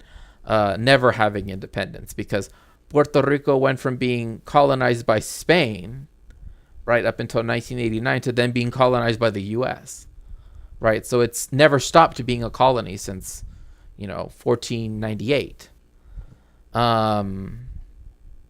So, there you go. Well, First installment of this independence debt was 6 times Haiti's income that year. yeah. Well, but that's also because a lot of Americans have moved there, right? And that's exactly what's happening. Like Puerto Rico has, its population keeps dropping and dropping and dropping. Right now it's about 3.3 million, I believe. And just like, like a decade ago, it was like 3.8, million, right? So like all of these people have just left to find better, opportunities. And the people that are moving in are, petit bourgeoisie, right? That, own businesses, that don't want to pay tax, or bourgeoisie, of course, that also don't want to pay tax. And then they make their walled communities where the infrastructure is good for them. Their servants are Puerto-Riqueños, but, it's colonial. Possible payment. But that was the plan. Part 1 was to lock Haiti into massive debt. Part 2 was to force them to take out a high-interest loan from French banks. This financial noose became Haiti's double debt, the ransom and the interest. $2.53 out of every $3 of coffee taxes, Haiti's primary income, flowed directly into the pockets of French debt holders. Like, think about that. 47 cents, right, of the coffee tax, right, of the $3, right? That's all you get. And French, financiers, right, financier, right, they get $2.53, right? And remember, this is with interest, right? Because Haiti could not pay it off in one go, right? It's not like they're going to set up a payment plan, right, at zero interest. Oh, no. Now you have to take out a loan. What does this sound like? It reminds me of another country, and even other, other organizations that are tied to that country. I wonder which ones. I'm obviously thinking about the IMF, right, and the World Bank. Like, this is literally what they do. This is what America did with the Philippines. It gave it independence. So then, after it was completely destroyed by the war, so then it would have to take out loans from the United States, right? Because it's not like the Philippines got a Marshall Plan, right? So that way they could rebuild all of the infrastructure, all of the housing, all of everything else that had been destroyed during the war. But it also allowed for the United States to continue to neo-colonize the Philippines.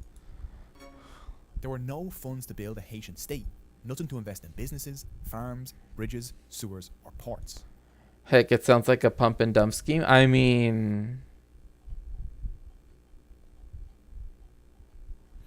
You're not wrong. Guam has a stronger independence movement. Yeah, because, it does, but then it also has the problem with the bases, right? Because the Northern Mariana Islands, right, definitely have, and in fact, I want to learn Chamorro, but there are very few books that teach that, and online there's hardly anything. But because I've always wanted to visit, different parts of the Pacific, right? Obviously, I've always wanted to go to New Zealand and Niue and just different places, right? The Solomon Islands, right, etc. Nauru, Palau, etc. But yeah, it's just getting there is the thing. They are still actively trying to Roblox Chamorro. Yeah, exactly. That's why scholars here in in the United States and even in other countries, interestingly in Spain, but to okay, is it bad though that I want to go everywhere in the Pacific though? Like, look, I'm from like Tijuana's on the Pacific Ocean, LA's on the Pacific Ocean. Like it's my thing. Like to me, the idea of visiting all of these places that I where I could learn from the people there, and James Shakespeare. No, I don't want to be like James Cook. Don't say that, Judas. No, no. I I I I I am always I always try to be very careful when I do travel because I used to live in the Philippines. Remember, to make sure that I listen, right, and I recognize that you know um uh I am not the person, right, that should be being asked the questions, right? You know what I mean? In terms of like, oh, what does this, like that is a very important thing. That's why I see the distinction between like travelers and tourists, right? Um, Same with France and Congo, yeah. UK and India, well, yeah. I know, yeah. I'd love to visit for sure. I know. That's why I make those jokes because I know you're not. Yeah, yeah. Well, I'm glad, I really hope not that I'm not Over like that. 122 years of debt payments, Haiti lost between 21 and 121 billion dollars. Both sums are larger than Haiti's current economy. On December 17th, 1914, American Marines stormed the headquarters of Haiti's National Bank and walked out with $13,526,578 in Haitian. So, this is important here. The United States invaded a sovereign country, right? Haiti, invaded their treasury, right? The Marines did this, and stole every single ounce of gold that was there, right? That was back in the day was used to allow for currencies to work as they did, right? And for the economy to have some basis in commodity money, right? And they took it all. Like I'm like exactly what happened in Iraq, right? The United States has been doing this even back in like 1914, even back in, you know what I mean? Like this is not like what happened in Iraq was not the first time that they did it. The United States has done this. The British did this with Argentina, right? Like theft, right, is by far one like what the Marines, what the U.S. Armed Forces, what the U.S. actually stands for, right? Not the protection of the small nations of the world, not for, you know what I mean? Like all of that BS that they try to, sell is just no, you know. No, if you were like that, you'd only know Hawaii and Fiji and go for martinis and watch. Oh no, no, no. Like if anything, I would want to go to actually meet with people, and go into see if I can help in preserving archives. Like I've always wanted to. Like there are a lot of projects, there are a lot of archives that are can't get funding. Because again, we live in a neoliberal hellscape, right?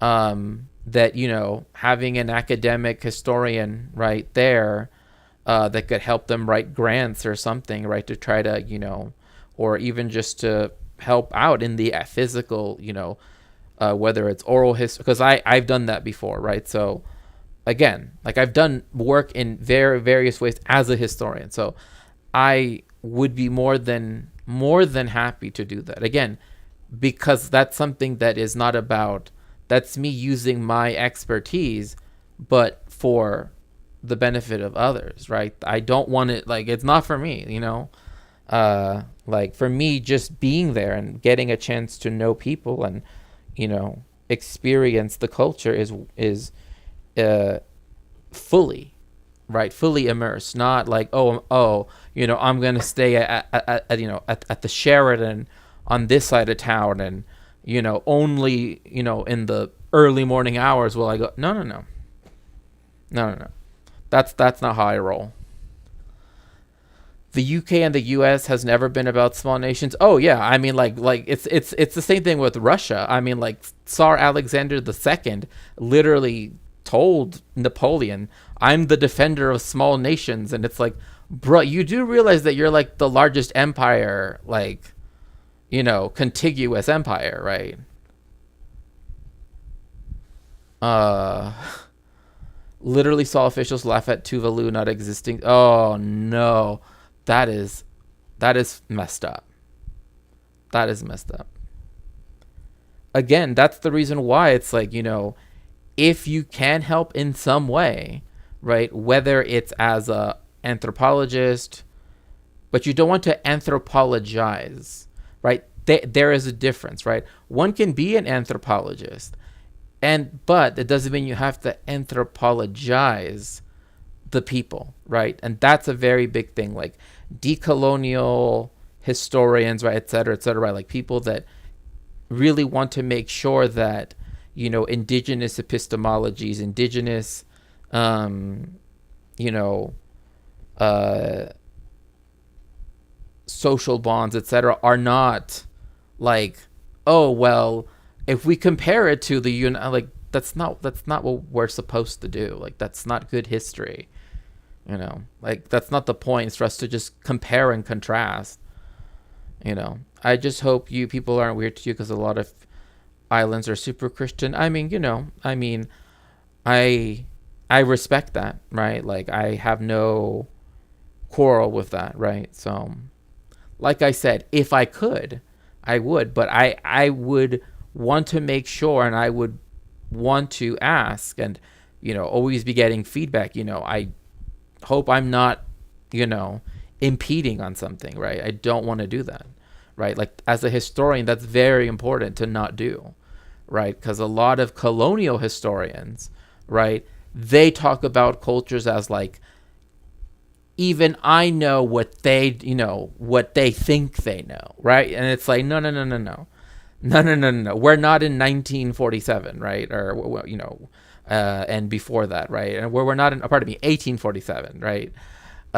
There's no reason to do stuff like that, right? Margaret Mead flashbacks, yeah. Hate when they say ancient. I mean, they literally say that about people that still like are as modern as anybody else, right? Like, they were talking about like, yeah, or or like when the term traditional, is being used in that kind of way, because they do it against Mexicans and Jewish people all the time, right? Oh, traditions, traditional, right? And that they're saying something with that, right? Like, it's not anything good, right? And that's the reason why. It's because of the like 19th century ethnography tradition, right? That personally, I myself have always been like, in my own research, I've always been super against, right? Like, that is not what I want to do, right? I'm not gonna, I'm gonna write about this group of people and like observe them, blah, blah, blah. Like, oh gosh, that's so weird. Because I wouldn't want, like, people have done that about Mexican people, the indigenous people of Mexico and Jewish people, right? And it's just so weird. I don't know. It's just weird. Gold. They piled in a boat and sent it off as loot to Wall Street. American President Woodrow Wilson then ordered a full-scale invasion of Haiti. The country... Remember that. Remember that when people talk about, Wall Street and blah, blah, blah. They stole money. They stole all of the gold inside of Haiti's treasury to prop up Wall Street. Remember that. You can say whatever you want about Woodrow Wilson and World War One, whatever. Never forget that they stole the entire treasury of Haiti and they used that to prop up Wall Street.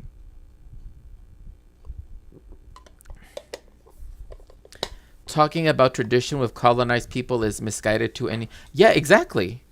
Right, because like calling it that, right, means you're already othering it, right? You're saying, oh, it's something else, right? It's a way to exoticize, right? And that's why I don't do that, right? In fact, that's why, like, in a lot of my own research, like, if I, that's why, like, I'll probably put them on Throne at some point. I just right now don't want to put like every book I want on Throne, because then, but like stuff so that way I can learn another dialect of Nahuatl, or maybe even Purepecha, because in Mexico, like, that's also a big thing, right? Where it's like, if you want to engage with the most marginalized communities, you don't want to do it in the colonizer language, right? Like, you don't want to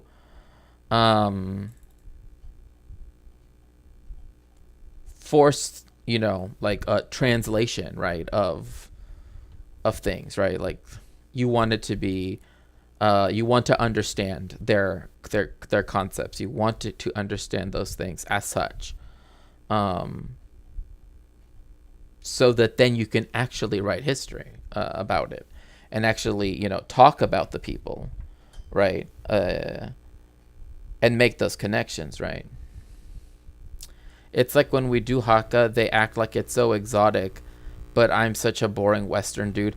I mean, like, it's interesting too, because like now I've seen like American, like just white dudes in America be like, oh, that's cool, let's do it too. You know what I mean? It's like, no, like, no. You do have to literally steal everything. You know what I mean? Like, everything.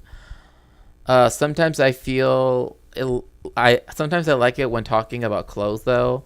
I hate when they take traditional garb and call it Maori wear, like that we walk around in every day. Oh yeah, I mean that's the same thing. Like in Mexico, it's like when, I mean, just as an example, like when they're talking about various indigenous groups, like in central Mexico, they will they will ask them to dress up in like dress that they would wear on like a particular like holy day or whatever, right?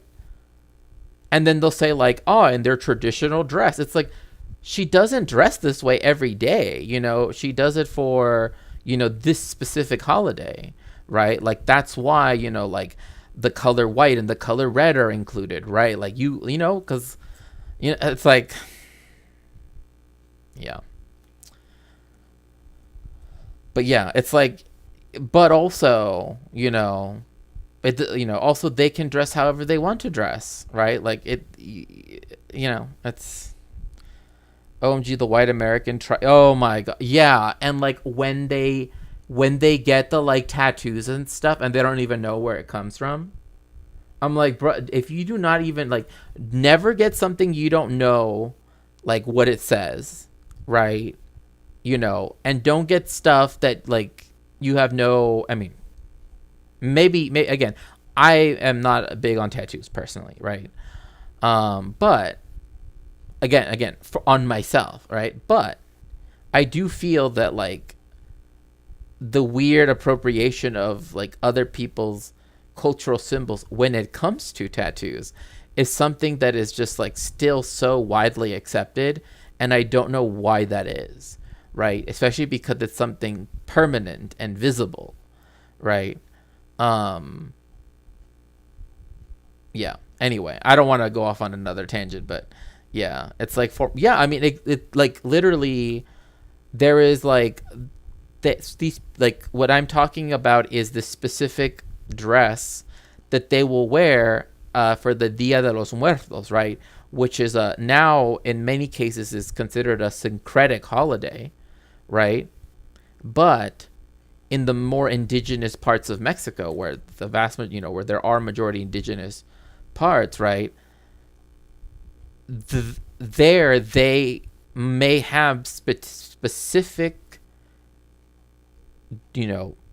garb that they wear, right? Sometimes penitential garb, sometimes, garb that is not linked necessarily to Christianity, right? Or to Catholicism in particular, right? That, comes from a long tradition that predates, the arrival of the Spaniards, or, has a contested history because of colonization, etc., right? And so to reduce it down to like, this is them in their traditional garb, right? It really demeans, I think, a lot of that, because it's decontextual. Like I think if there's one thing you can take away from like what I do, right, like on my stream, right, it's that like I love to talk about context, right? Like when I would talk about archaeology, right, I'm like, you cannot remove it from its context, right? Otherwise we can't tell things, right? Yes, it also negates contributions you've made to it. Exactly. 1000%. Right. And even, to imperialized cultures, right? Uh, like, like the usage of quetzal feathers, right?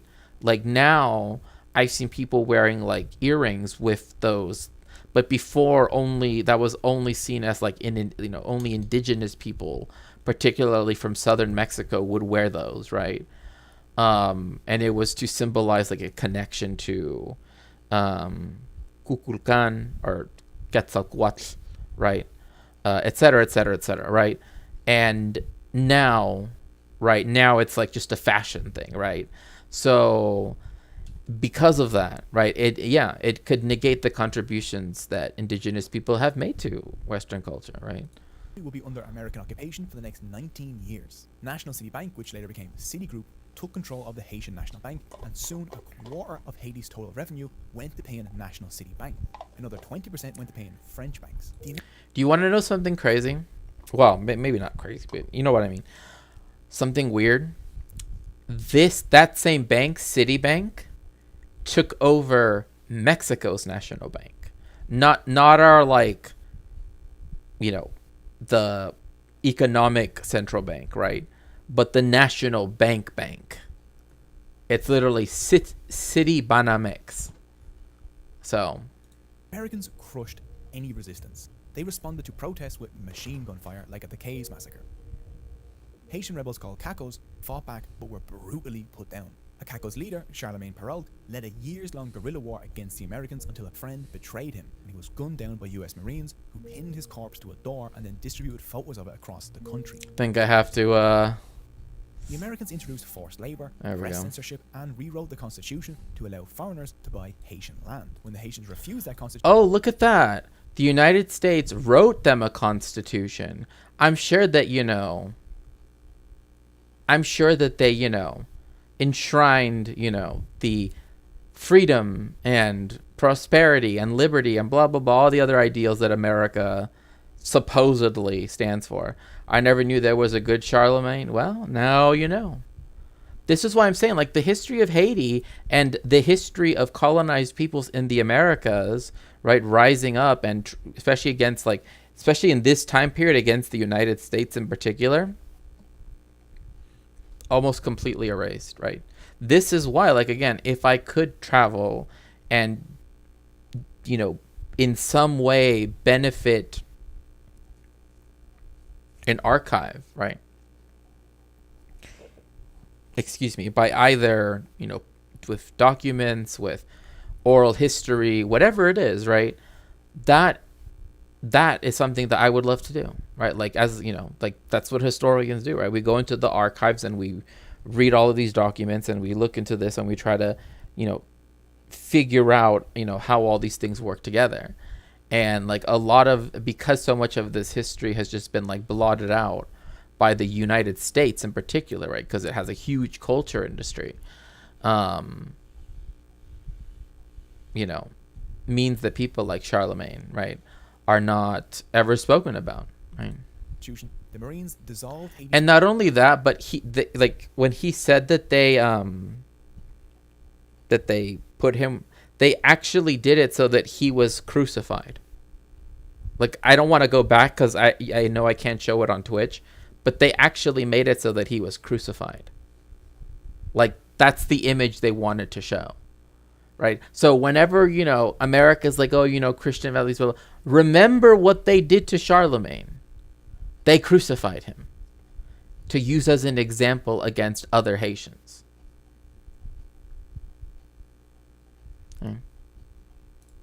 Parliament at gunpoint. Haiti's land was turned into American sugar plantations. Haiti's earnings went to bankers in New York, while 90% of Haitians lived close to starvation. After 19 years, the US withdrew its troops in 1934, leaving behind 15,000 rebel corpses, 5,000 dead in labor camps, and countless more due to... Yes, he did just say labor camps. Because we must remember that the first concentration camps as such were started by the Spanish in the Spanish-American War and in the lead up to it. But they were not what we think of concentration camps now, but the work camps, the labor camps, right? Because, you know, America love, the gulag and blah, blah, blah, whatever, right? They did this in another country, and they didn't care the amount of people that, because remember, they still grew sugar, coffee, etc. So now you know that, you know, when people talk about, the old Coca-Cola with the real sugar, right? Obviously before they, after they took out the cocaine, right? Right, with the real sugar, the sugar was from Haiti, right? From people that were worked to death in labor camps, right? The United States has been doing this since before, 1933. So, they allied revolutionaries in the 1960s. There's no doubt that they did that in Haiti. Right, exactly.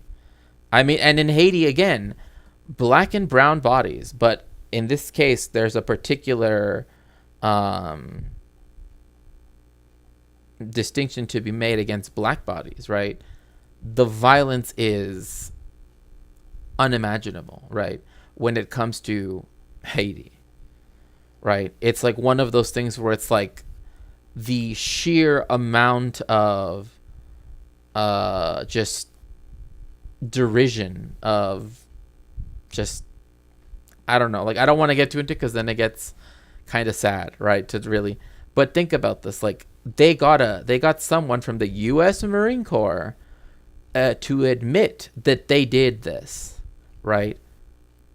The indiscriminate roadblocking and ill treatment of Haitians by native gendarmerie under the direct command of officers of the United States Marine Corps was admitted today by Major T.C. Turner of the United States Marine Corps before a Senate committee investigating conditions in Haiti. But notice, however, that they worded it in such a way that says that, it was a quote-unquote native gendarmerie.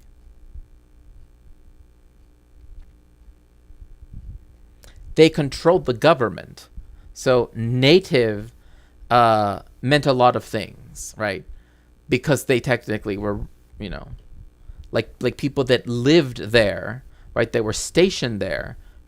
In some cases, sometimes they would count them as natives, but they weren't, right? Starvation and poverty. The US kept control of Haiti's finances until 1947, which is also when the debt to France finally ended. The US... That's why we see indigenous versus native. Not exactly, right? And that's why people have to understand that, like, the indigenous peoples of the world, right, not only have a right to self-determination, but have the right to recourse to redress their grievances, right? And have a right also to have their histories preserved and, archived and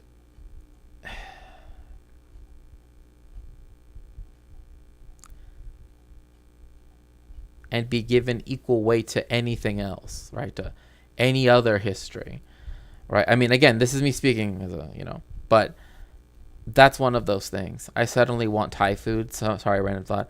Thai food sounds good, actually. More of our asks aren't even that threatening. Lord forbid that we want to reinstate national culture and take care of the environment. It's funny you say that. Let me quickly switch over so I can show you. Let's see here.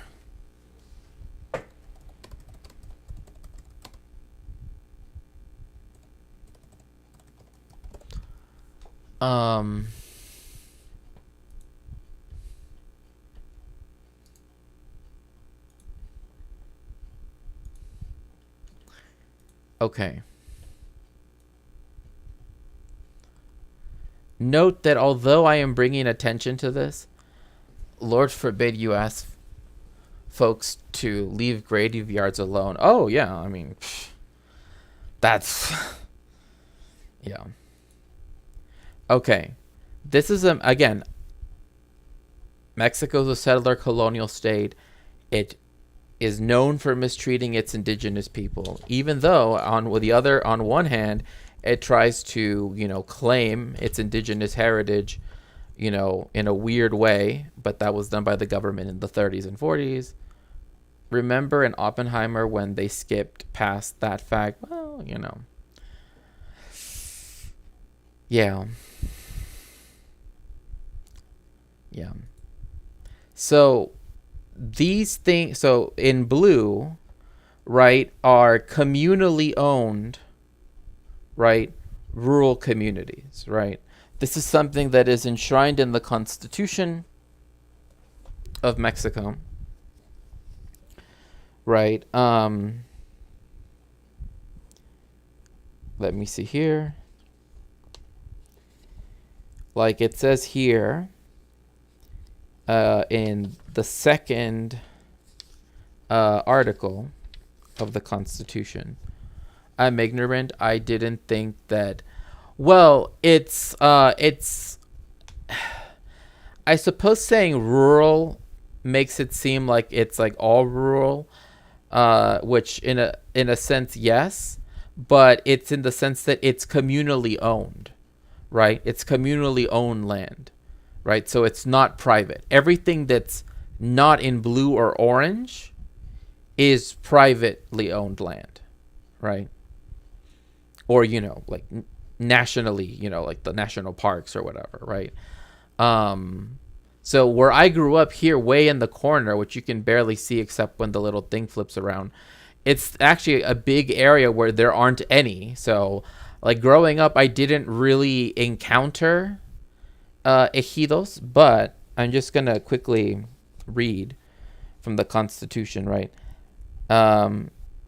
La nación tiene una composición pluricultural.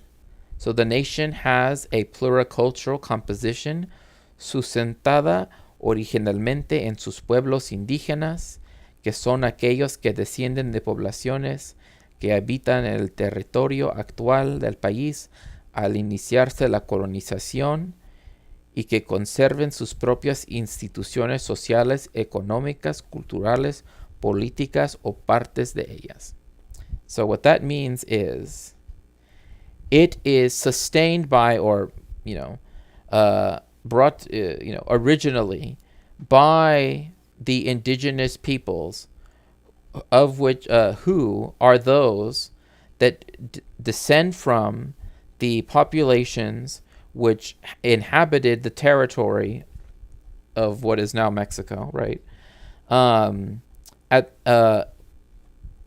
Once colonized, at the once the colonization initiated, right, and conserve their own institutions, social institutions, their own economic institutions, their own cultural institutions, their own political institutions, or parts thereof. So, like, they don't have to have a full out,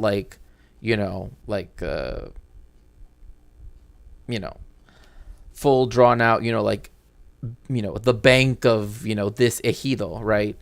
The comunidades is talking about indigenous comunidades. So these are ones that particularly are reserves, I guess I don't like to call them that, but that's the best way to compare them to, right? To reservations, right? So in Mexico, there is a lot of communally owned land, right? And there are lots of these ejidos, right, which are, again, communally owned farms, typically, right, that also are, of an indigenous, plurality or majority as well, right? But all of this land here is communal land. It's not privately owned.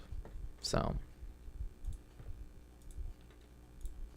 especially when it comes to and Mexico isn't that rural. I mean, in the sense of like, oh,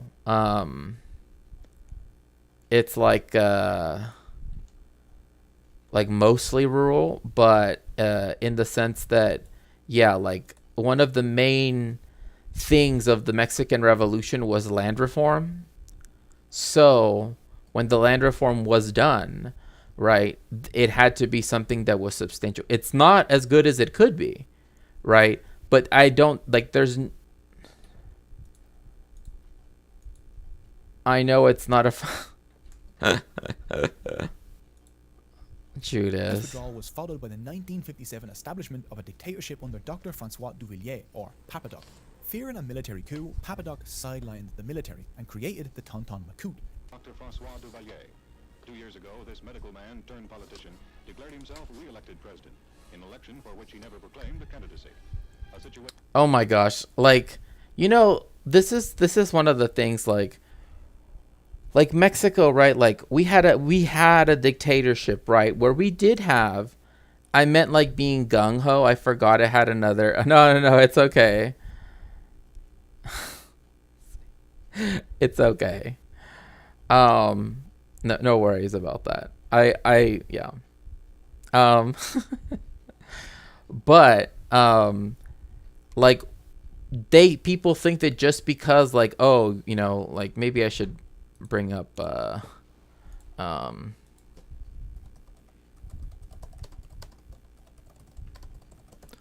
like, let's see here.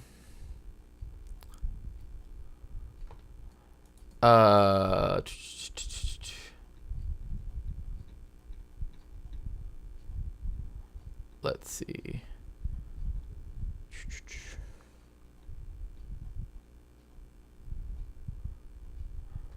Okay.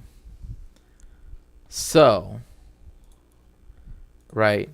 So this is, when they say the modern Mexico, right? Remember, this is the party of the dictatorship. This is an even more right-wing party, right? And this is a party that was not created until like the last election or so.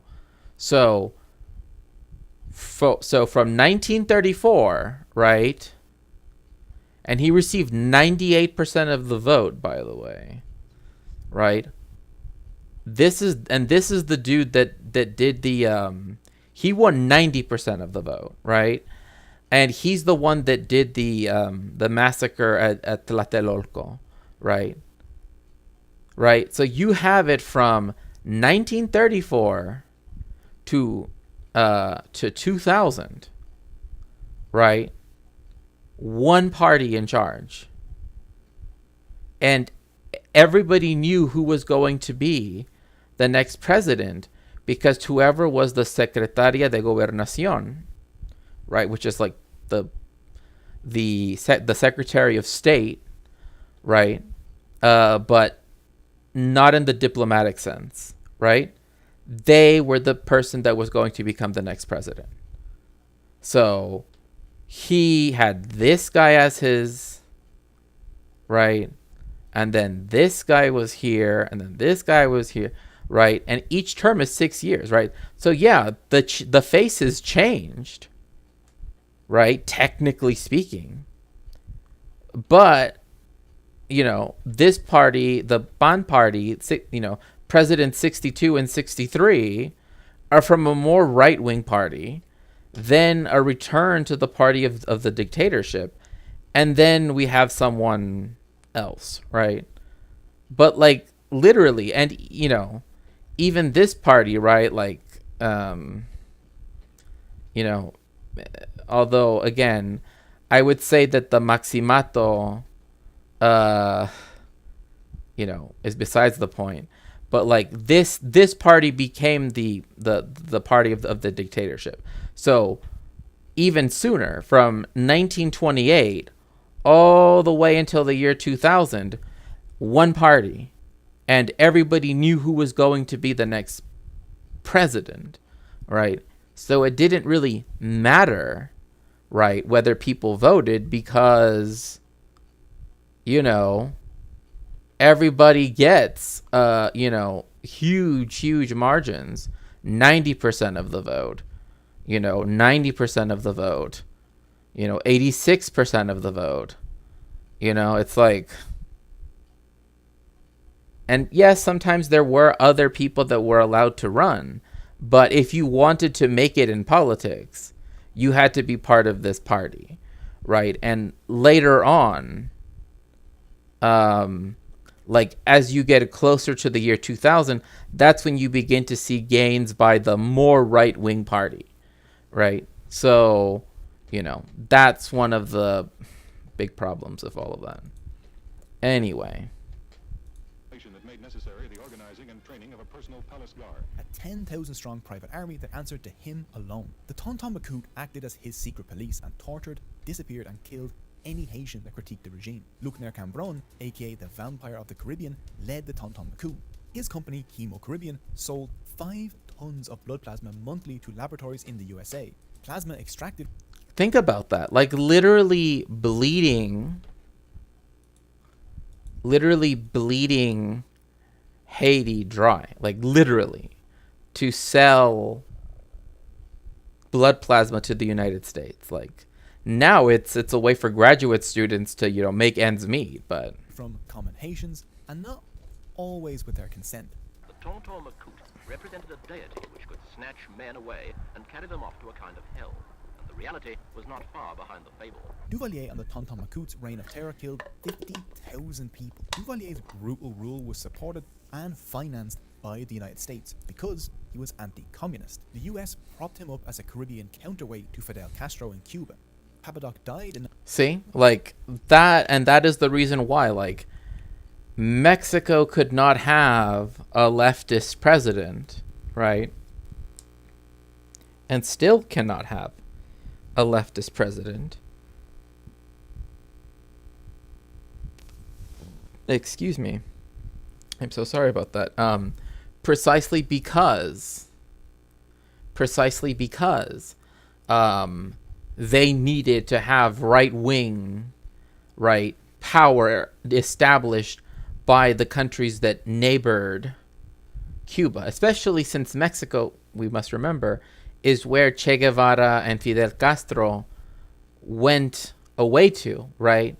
And then later came back to Cuba from, right? So, like, can't forget that. 1971, and his son, Baby Doc, only 19 years old at the time, took over, making him probably the world's youngest dictator. The Duvaliers amassed millions while permanently crippling Haiti. Haiti's millions of poor people among the most desperate in the world, a mile from the presidential palace. Could you elaborate a little bit more on that, Judas? Haiti and Tahiti have a lot of similarities. I mean, I can imagine what you do mean, but I guess I just want to, They live by the hundreds of thousands in shacks surrounded by raw sewage. There's no running water, no power, little food. Under the Duvalier. And remember, the Duvaliers and the United States were able to get all of the money that should have been used for housing, that should have been used for clean drinking water, that should have been used for roads, for schools, for the basic aspects of human life, even for the reforesting of Haiti's countryside, right, to stop the soil erosion that has been happening ever since. The timber industry just eliminated, right, so much of, the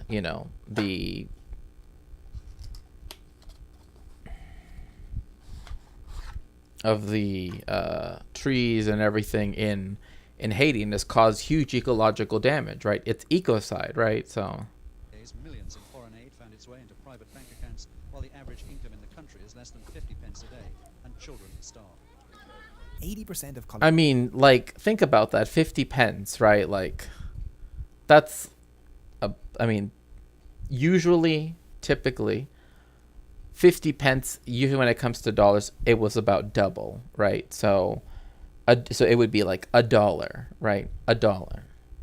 There is no reason why one of the colonies that brought some of the greatest wealth to France and to other countries, right, like the United States, right, should literally have the 90+% of its people living in these abject conditions. Like there was no reason why. But some cultural similarities remind me of the French Tahiti Wars. Oh yeah, okay. Graduates fled Haiti during this period. 12.8% of infants died in their first year. Life expectancy was 53 years, while between 1981 and 1985, the USA and the World Bank gave Baby Doc hundreds of millions of dollars. None of Also, the indigenous name for Tahiti is Haiti, which is Haiti. Oh, now that's interesting. That's really interesting. Oh, I never knew that. That's really cool. Huh. But yeah, like we were like what I was saying earlier, right? Like the World Bank, right? The other imperialist institution for the United States, right? In fact, I've been outside of the World Bank's headquarters in Washington, D.C., and let me tell you, like, if you wanted to see, I mean, like, just like, even though it looks like a very basic, like, like neoliberal, office building, right? Like, it's just glass everywhere, just like glass windows.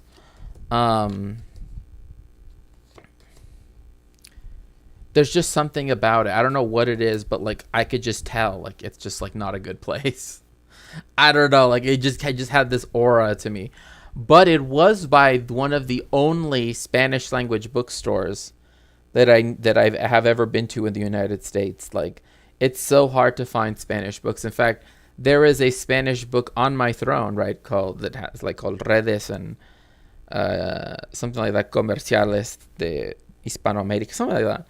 Right, and it's like literally, the only other way to even get it would be for me to go to like Mexico and try to find it, right? And that's just not in the cards right now. which went to the Haitian people. During this period, Baby Doc handed off the running of the state and economy to the United States Agency for International Development, or USAID, and the World Bank. This led to... So some people say USAID, some people say USAID. I don't know. Like, what do you think? Indigenous Tahitians are called Meohi. Fun fact. Well, I mean, isn't their language? I mean, I would presume that their language would be related, right? But I mean, like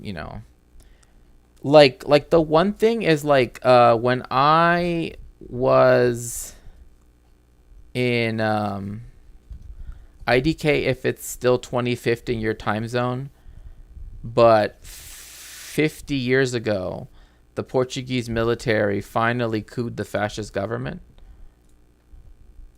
Ah. That's good to know. That's good to know. Let's see. I believe I have Portuguese stuff here. I know someone. Aha, here we go. Let's see. Where is it?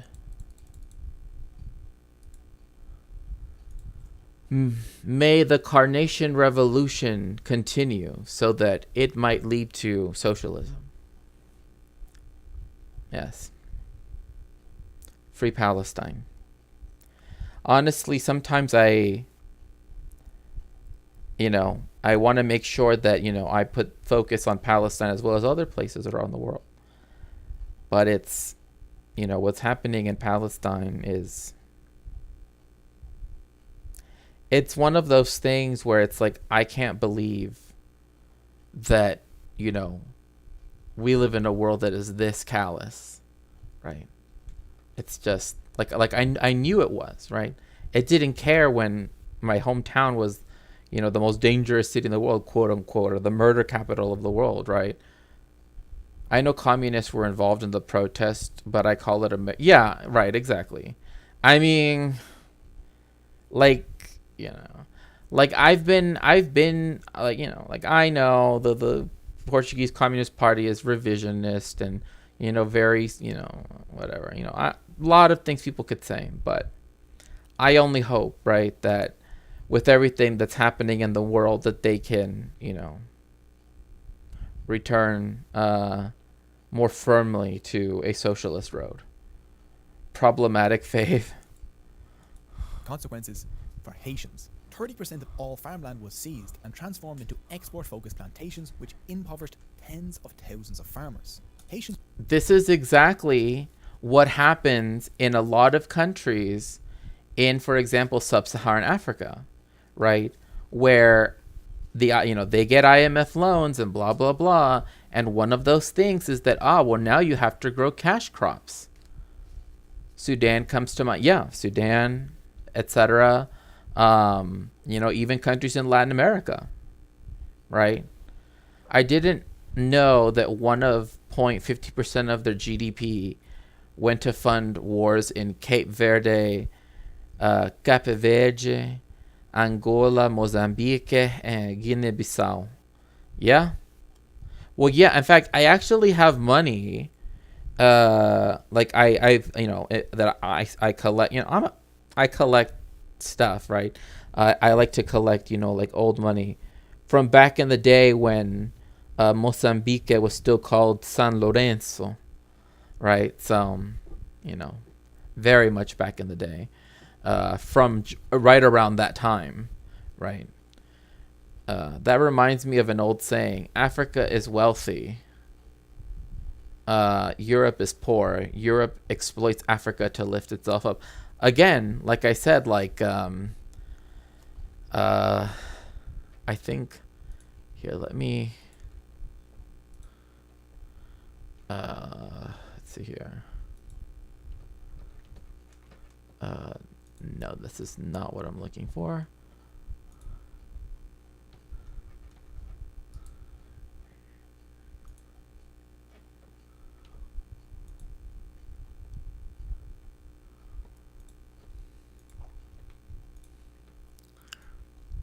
Let's see here.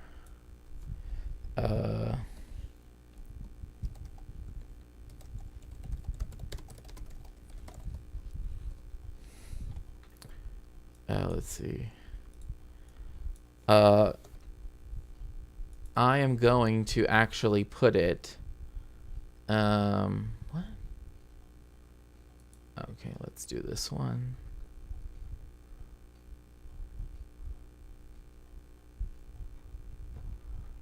Okay.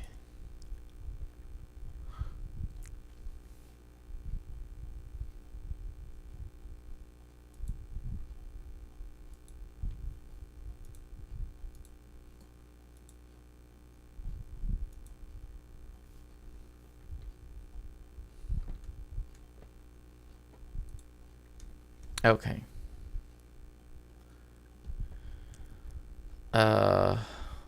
Okay.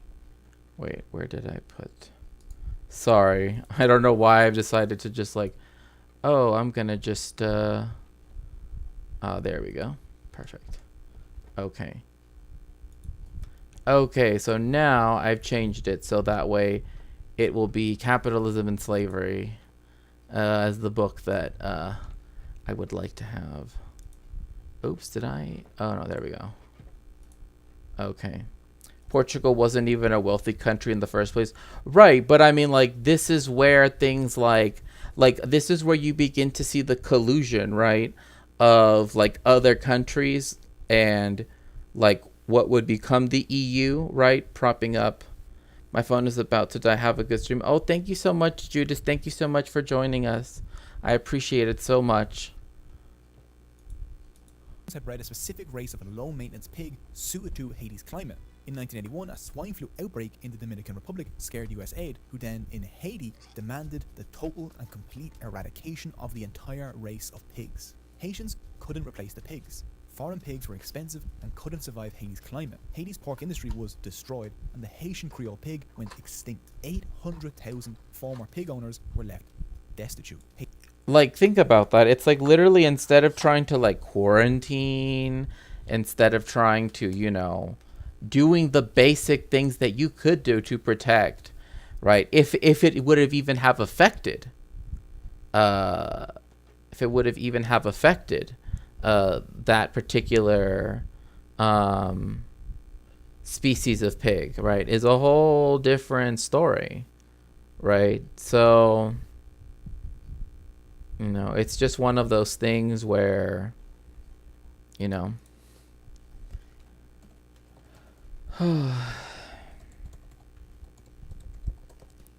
Okay, everyone. I am gonna go make some dinner, so we are going to raid out, and we're gonna go raid Homozygote. Everyone, please make sure to get inside the machine. Thank you all so much for joining me for this stream. I appreciate it so very much. I will see you all very soon.